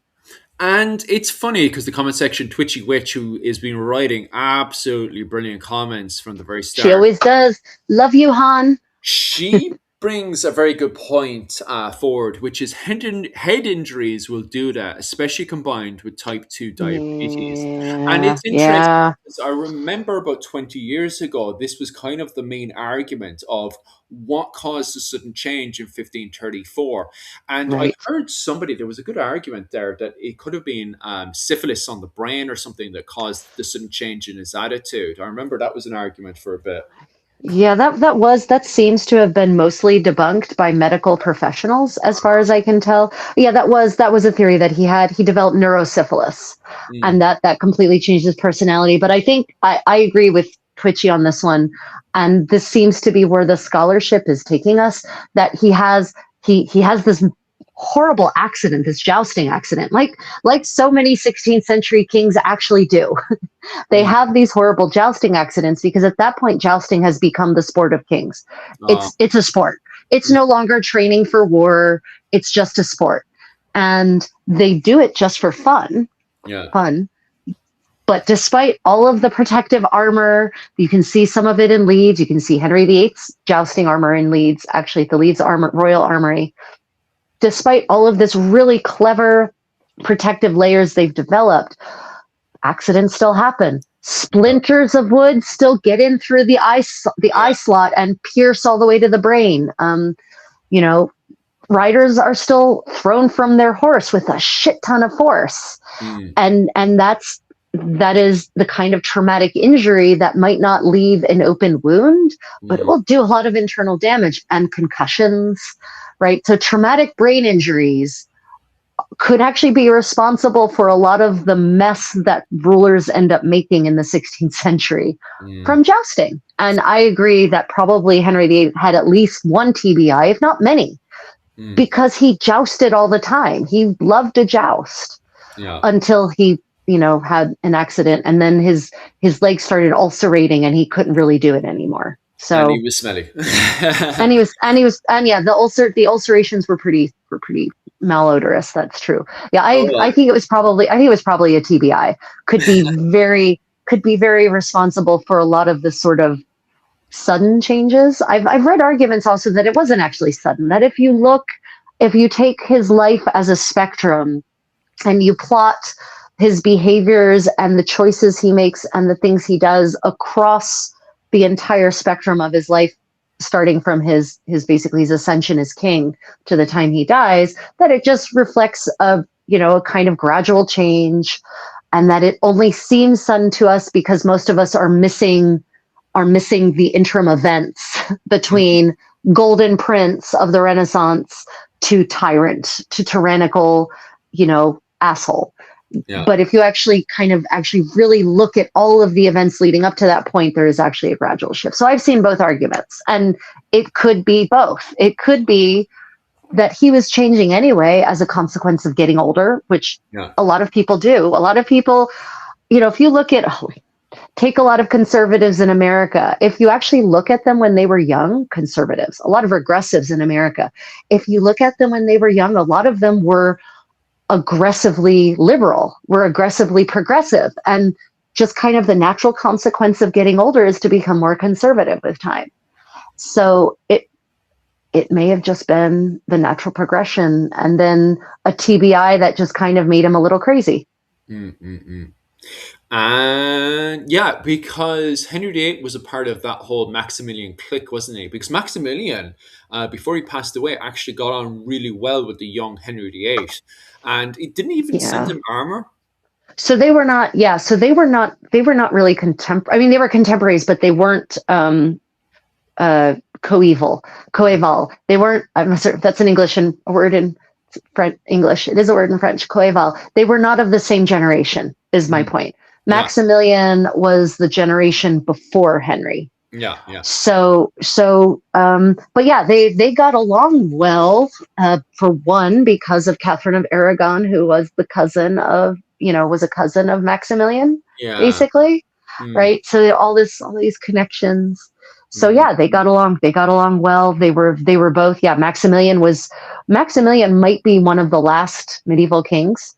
The last actually properly medieval kings. He was actually a warrior king. He actually fought on campaign himself. He wasn't just a sport knight. He was a real knight. And I think probably one of the last ones, honestly. So yeah, Maximilian had this amazing armor workshop. Holy shit. Maximilian's armor workshops were amazing. And yeah, he did. He sent Henry he sent him what we now call a suit of armor, but in the language of the early 16th century would have been harness. He sent him harness. It's an interesting one because we can't really put up the picture now, but it looks like a face and stuff as well. And some people reckon it was a kind of inside joke between the two of them. I remember one academic was trying to argue that it was actually an insult, kind of FU. But I don't see it being that way, given the relationship between Maximilian and Henry VIII. It's an interesting one for sure. Yeah, that particular suit. Yeah, you're talking about the one with like the spectacles. Yeah. It's. I think a lot of people. The thing is that by the early 16th century, armor is losing its importance. I mean, that kind of armor is losing its importance on the battlefield, and is becoming sport armor. But what that means is that the armorers can treat it more like an art. right? So they can get it, they don't necessarily have to focus so much on it must protect every part of the body. They can start getting fancy with it. They can start getting fantastical with it, because now armor is being used just for parade purposes in some cases. Like it's never even meant to be worn on the field of battle. And so they can really start exploring the art of armor making instead of the craft of armor making. So I think it's sometimes tempting to view something like that from the modern lens of, well, that's just insulting. Whereas it might just have been like, it might have been the fancy of one of the armor makers. And, Maximilian may have said, hey, I want you to make me something completely different. I want you to make something like has never been seen before. And the armor maker said, yes, sir. And that's what he came up with. Yeah, maybe it's just academics thinking too much. Maybe. Okay, popping back over to the comments is a very good one as well. Maybe a playwright like producer of Shakespeare written plays or they were probably did current events like a wagon show, and that goes back to what we were talking about earlier about propaganda during the Shakespearean period. The wagon shows, How did Shakespeare manipulate the interpretation of the English during the Elizabethan era? Oh, Jesus. Well, I think it's important to understand that Shakespeare, his strength was not in necessarily creating a unique story. He took folk stories or legends or bits of history that were already kind of common knowledge, or they were already part of the common literature, and he added depth. He added subtext and allegory and allusion and psychology. So for example, his version of Richard II and his version of Richard III were mostly based on a kind of common understanding of history or other chronicles that had been published, had been printed at that point, in fact. So he is really kind of mostly working with history as already understood. And the history as already understood was, again, created by these biased sources.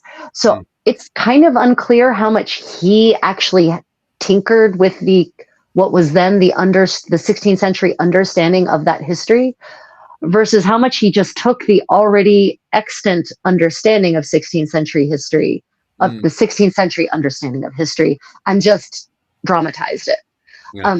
I mean, obviously, no matter what, it would be in his extreme interest to present histories that, at the very least, do not undermine the Queen, Elizabeth, and later James, right? That at the very least don't undermine them, but probably should help make their regime seem even more legitimate and more appropriate and more powerful.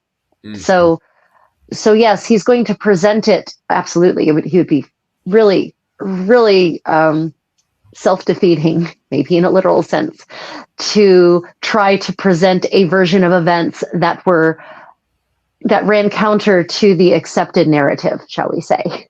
Yeah. But from what I can tell, because I was actually reading essays on this recently, ironically, now that we're talking about it, nice. It seems that the narrative, the historical narrative as understood in the 16th century, is the one that Shakespeare mostly went with, because that was the regime, and that had been the regime since 1485, basically. This is a funny one, actually. We start our university with this one, university courses in first year in University College of Cork. Somebody asks, where does history begin? And it's funny because in Ireland, we actually have an answer. Yeah, we actually have an answer for that one, where we start our history in 436, okay? Before that, you have prehistory, right? So the definition of what history is in Ireland is everything that's written. So before that, we have prehistory, which is everything that the archaeologists cover. So the archaeologists, especially Irish archaeologists, really specialize in Bronze Age Ireland, because you can find the most stuff if you start digging You're most Right. likely going to bump into something from Bronze Age Ireland. And this is still a mystery we're still trying to piece together today, is like, why is Bronze Age Ireland a proper golden age? Because you find gold and everything. It's wild. If you ever go up to the Museum of Ireland up in Dublin, Yeah. it's just crammed with so much Bronze Age finds in Ireland. It is absolutely wild, and it's something we're still trying to piece together today of I mean, why do we have a the, golden age? the Celts loved gold, and when I say Celts, I don't just mean the people who said they ultimately went to Ireland, but they were everywhere in Europe, and every there was this Celtic chieftain grave, dates to like 2000 BC, Mm, near where I lived in Germany. And it mm, was accidentally found because the farmer noticed when he was flying over, well, the person who was flying, I don't know if it was the farmer or the person the farmer contracted, when he would fly over to spray pesticides and fertilizer, they noticed this very intentional shaping in the crop mm. that looked, it was circular with a long, and I mean like a really long road going straight, very straight, flowing away from it in a cardinal direction, very perfect cardinal direction. And so, of course, the archaeologist, he went to the local museum and he said, look, I think there's something under my crops, because the crops right over this, in this particular design, the plants are not growing to full height. They're only growing to half height. And so the archaeologist said, yeah, you're probably right. And they excavated and they found so much gold. Yeah. Holy God. Not only they found perfectly intact wagon, Mm. 4,000 years old, wooden, perfectly intact, but so much gold. So yeah, the Celts, man, they loved their gold.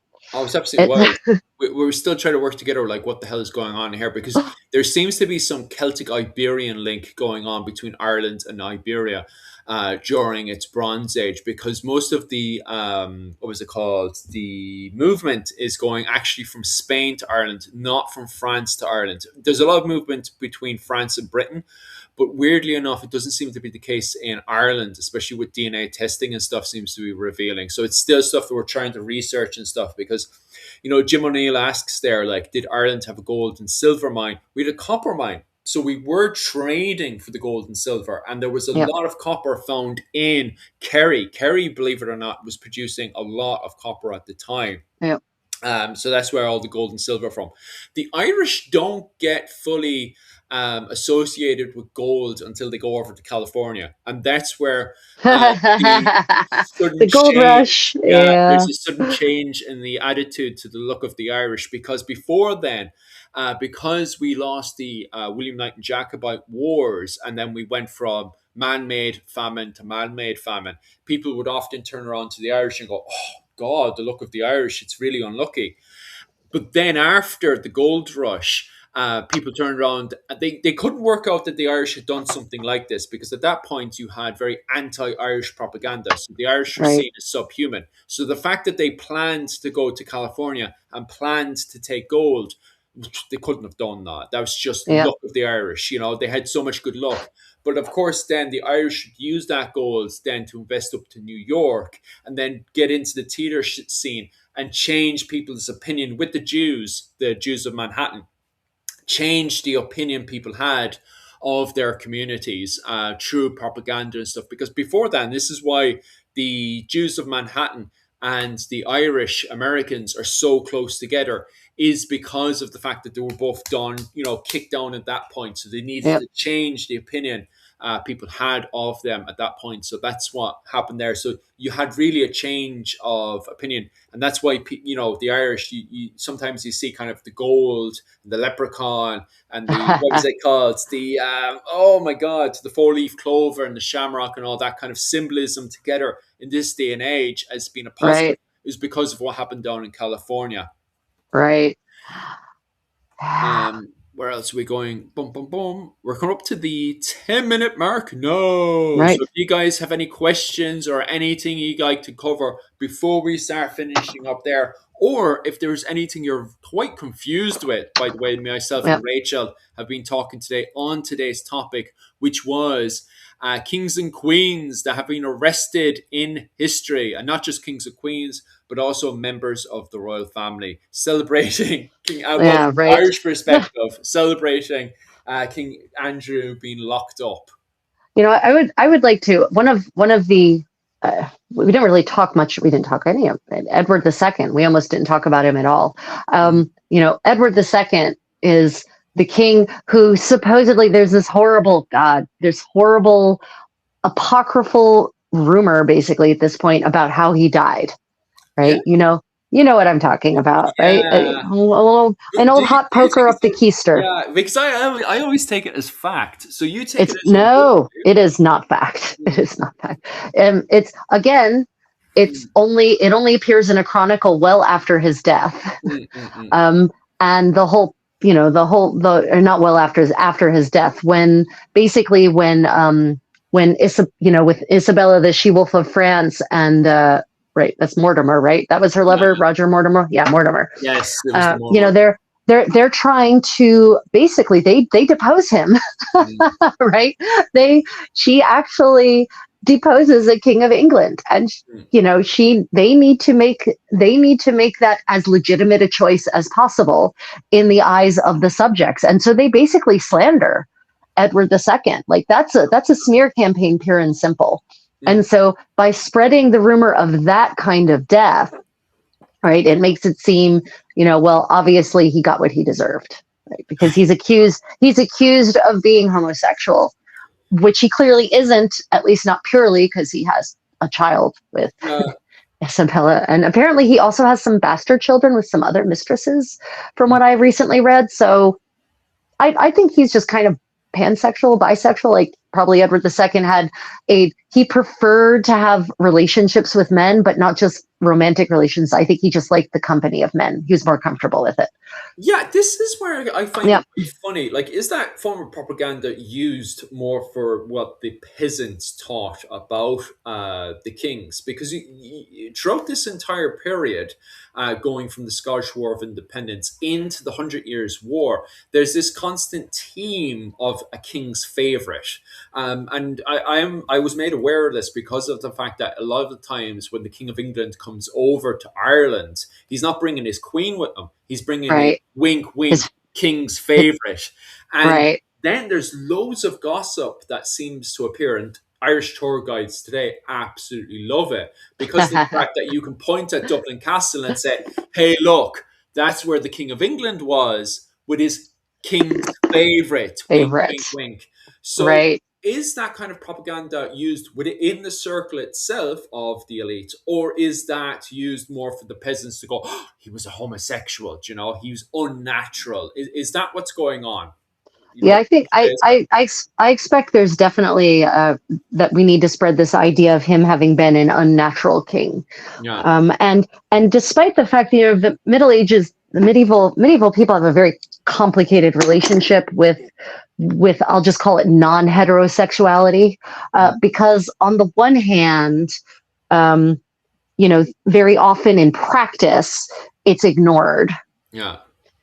But occasionally it's taken advantage of to punish someone as a way to punish someone by accusing them of sodomy. And it's in many places, it's literally against the law.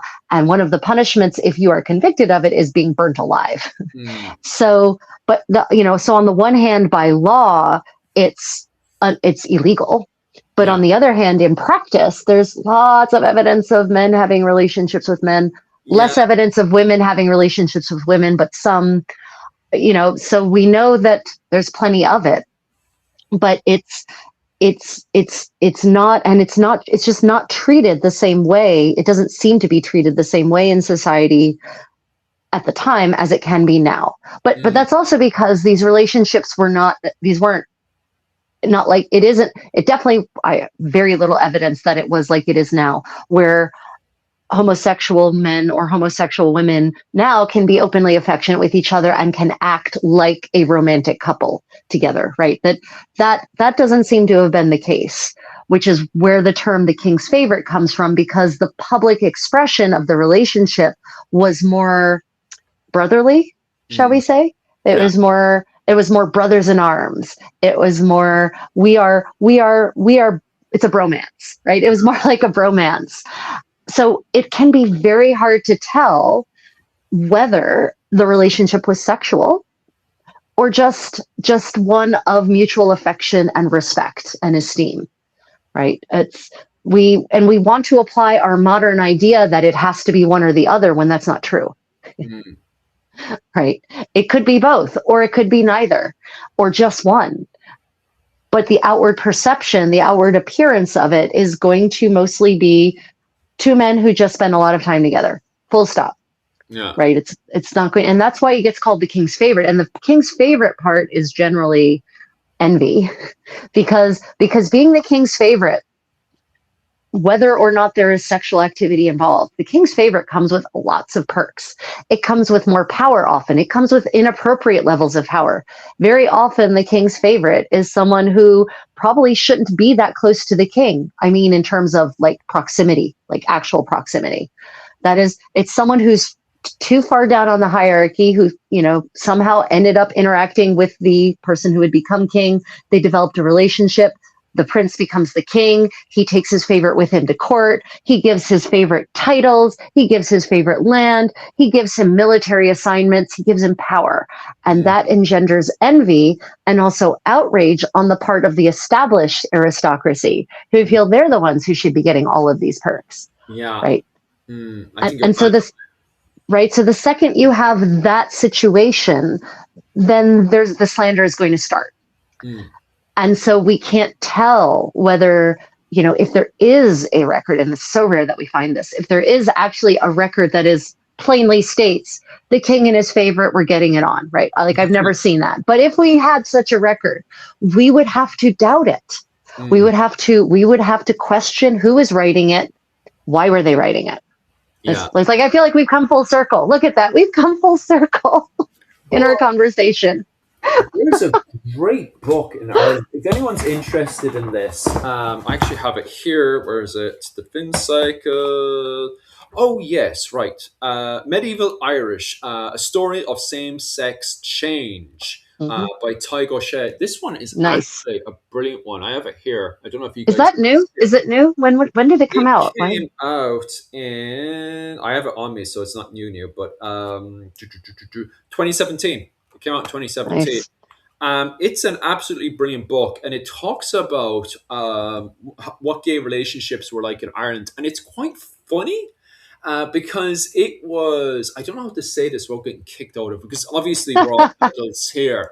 So a top, can I say top and not get it? So in Ireland. Yeah, you're fine. Yeah, absolutely. Go ahead. If you're a top, a dominant top, in Ireland, it's acceptable, which is strange. But if you act feminine as a man, if you act feminine and are a bottom, that's unacceptable behavior in Ireland.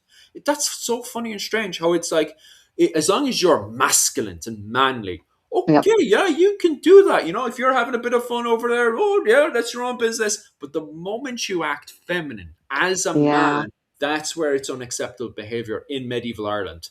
It's kind of funny. I know the same thing is happening in Scandinavia as well, because I know when the Scandinavians are coming into Dublin, it's the same thing again, where you could even be kicked out of the society. If you're acting feminine in the society, you could even be kicked out of the society. But if you went on a Viking raid and you did some nasty thing to other men, that's just the way it is, if you're taking advantage there.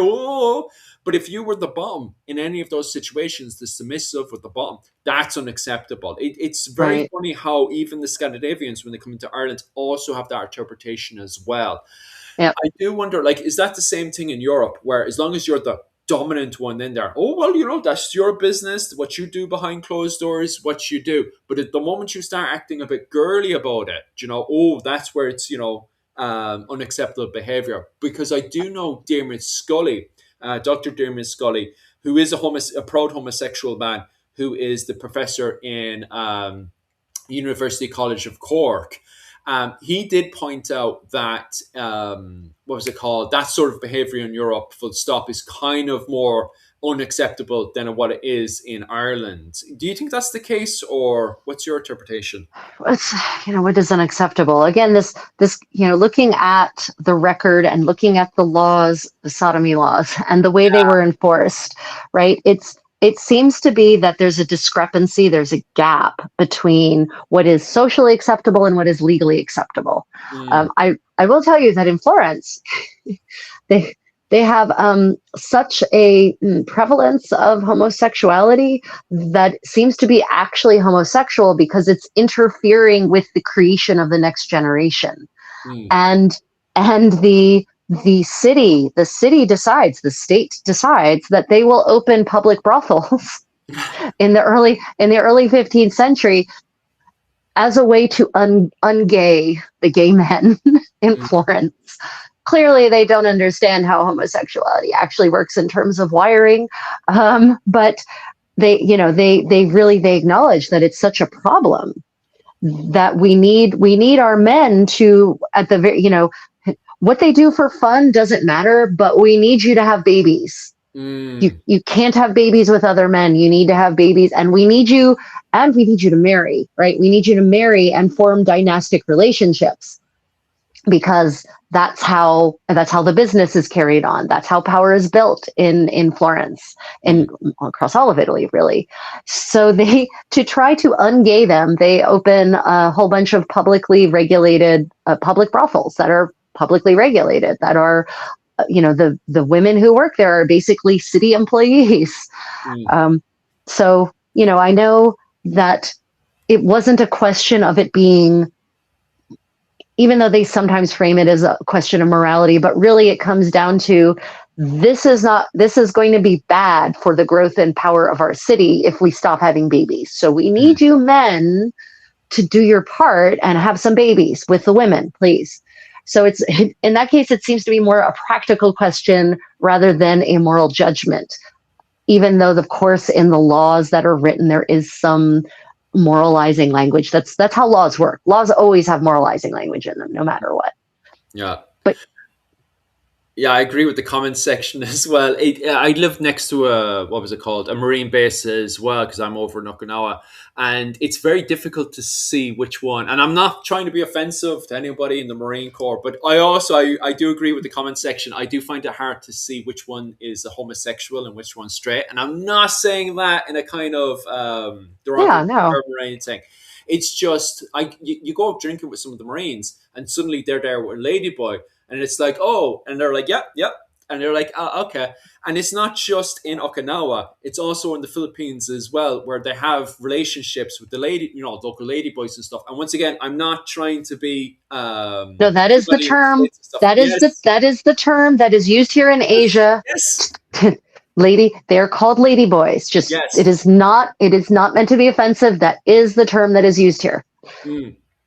And you've probably seen it as well over in Korea, where you've seen Marines dating ladyboys. No, not in Korea. No. Korea, not in Korea. Thailand.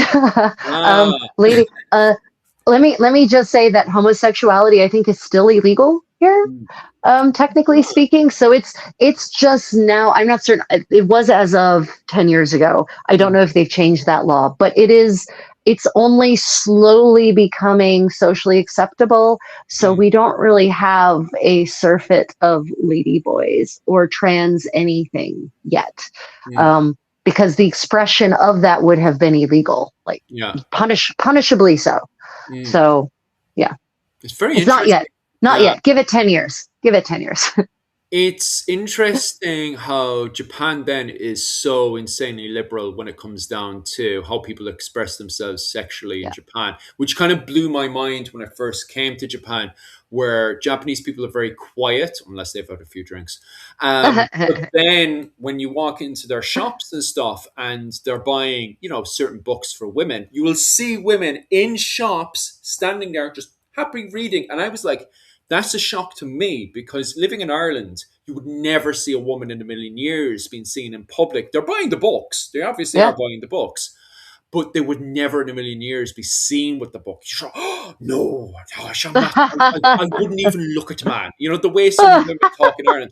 But then in Japan, it really blew my mind how women will literally just sit in public just reading those type of books, and even just go over, purchase the book casually. Like, it's so casual in Japan. Right. Like, they're not in your they're never in your face saying, hey, I want you right here, right now. But at the same time, they're also so casual at it, and then it's always the case of, well, I work 9 to 6. I don't care about your personality between the hours of 9 to 6. But once that's finished and we're at home, then we get very expressive. Right. And when I Right. say expressive, you can express yourself any way you want because that's your own time. That kind of always blew my mind when it comes down to Japan and the way it expresses itself. Right. Yeah. No, Korea is very different. Korea is a very Yeah. conservative culture historically. It's Mm. part of it's the wages of Neo-Confucianism, right? So they have a traditionally conservative culture, which means change is slower here, and it also Yeah. means that, I mean, hell, to this day, in Korea on K-dramas, it's a big deal when the hero and the heroine kiss. Okay. Just kiss, and I mean like the most chaste peck on the lips. It's like, oh wow, right? Because that's Mm. how repressed they are. Like Yeah. there's an understanding about chastity until marriage, and even though not everyone abides by that, obviously, but Yeah. yeah, no, Korean society is very conservative. That is changing as more Koreans are studying abroad and coming back with their more Western ideas and mores, and as Korean culture is integrating into the global culture more and more. But no, there will be no women standing at adult bookstores purchasing books in a public venue. Yeah. It's funny because in Japan we have the decrease in population. So how Japanese people express themselves emotionally is when you go home. That's where you express yourself within your own family and stuff. And sometimes, like some houses, it gets absolutely wild because this will blow your mind. And Japanese people make fun of this as well, especially Japanese people who are Japanese American, right? This part blows their mind, especially if they were born in in America. Mm, So if they were born in right. America, lived for about 10 years in America, then come to Japan. Japanese people in their own circle will run around naked and not even like notice each other that they're naked in front of each other. And then if you're Japanese American, born in America, and you come over and you Oh, see this, you're like, what the oh, yeah. hell are you No, doing naked? no. Americans are Mm, very verklempt about nudity. It's yeah. we, yeah. That is the wages of the Protestant nutters who founded our country. Woo! Bringing our problems from Europe to America. I love it. Oh my gosh. Okay, so by the way, I wanted to tell everyone for whatever reason, I can't see the comments today. They're just not visible to me. So I haven't been ignoring you. If you've been asking me questions or saying hello to me and I didn't say hello back, it's because I can't see you, and I am so sorry for that today. Philip, did we get any final questions or comments we should be addressing? No, just kind of feedback to what we're Hmm, saying right now. I right. think we are finishing up. Yep. One last question. We are Roman Catholic. People were asking at the very end. So no, we are not. We are both Roman Mhm. Catholics. I think that's pretty much it. I'll just talk about my plans for the rest of the week. I do plan on putting up more shorts. You guys have endless questions. You keep asking me loads of questions. I am not ignoring you on Instagram. Just let me, do what I'm doing, and slowly but surely, I will answer your questions and put out shorts for that. So I am getting to that. This Sunday, not before then, on Saturday, you guys have been requesting to cover the Irish clans in the 13th century. So if you have an Irish family, head on over to my channel, Irish Medieval History, written below, and we are going live on your Saturday night over in America, where we are going to be covering the Irish clans. So if you have an Irish surname, you want to investigate, we will be covering that on Saturday. Okay, so definitely head on over to my channel on Saturday night for that one. Also on Sunday night, then head on over to my Patreon. It's about 20 quid a month. Well worth it, where we'll be covering a presentation every weekend. This Sunday, we're going to be covering 13th century clothing. So clothing on the 13th century in Ireland is what we're covering this week. So if you're interested in that, definitely head on over to my Patreon. 20 quid every Sunday, or if you just want to donate to the channel to support my work, you're more than welcome to do so. And that is Irish Medieval History on Patreon. Rachel, What's your plans for the rest of the week? Well, I'd just like to apologize to everyone. I've had this cold for the last week, and it's finally over enough that I was able to come on and live stream without coughing and sniffling all over the place. So that means I didn't do any live streaming on the weekends as I promised I would do, and I'm so sorry. But we're back on schedule. We're back on track. So I'll be doing a medieval story time, I think, on Friday morning my time, so Thursday evening your time, and we'll be reading through some more books of etiquette. So I'm going to read to you the sometimes horrifying rules of table manners in the 15th century, because it tells us the kinds of things that people were doing while they were eating. And also how to set a medieval table, how to serve food, what kinds of food you should serve, but from an original 15th century source that describes this in detail. Then on Saturday morning, my time, Friday evening for many of you on the other side of the planet, will be my medieval sewing party, where I will sew things and hold forth about a variety of topics about medieval living history, generally responding to the comments that I'm getting in my various videos, because some of you ask really great questions and some of you say things that are wrong, but it allows me the opportunity to issue correction. So I appreciate that. And then Sunday morning, my time, Saturday evening, your time, will be my medieval cooking party. We will finally be making the fritters, right? These yummy fritters that have dried fruit and eggs in them, and they date to the early 15th century. This is a kind of medieval fast food, basically. So you were all asking me, well, what is medieval fast food? Well, let me show you what it was. Yeah. So otherwise, I would like to thank my channel members and my patrons on Patreon and my Facebook members. Now we have Facebook channel membership or Facebook membership as well. I'd like to thank you all for your continuing financial support. I'd like to thank those of you who have left super chats. Really appreciate that. Philip and I both do. You know, if you'd like to become a patron or a channel member or a Facebook member, they all come with different kinds of perks. Patreon, I think, has the most expensive perks, actually. Extra content, extra full-length videos with tutorials, uncut footage so you can see all how the magic happens. Magic happens. And hear me saying very inappropriate things on camera. Yeah, also I have a private Creative Contessa Discord server where we have really excellent discussions, share all kinds of resources, digital, books, information. We actually share techniques about how to actually physically do things. Like Takeda is my metal worker par excellence and kind of has a really solid grasp of science in general. So yeah, if any of that interests you, consider becoming a patron or a channel member or a Facebook member. Yeah. Otherwise, Philip, I guess we'll be back on next week with another episode of the Medieval Buzz, will we not? Oh, I here every Wednesday. Well, Tuesday for you guys. Yeah, Wednesday, Tuesday. Time is a construct in any case. So yeah.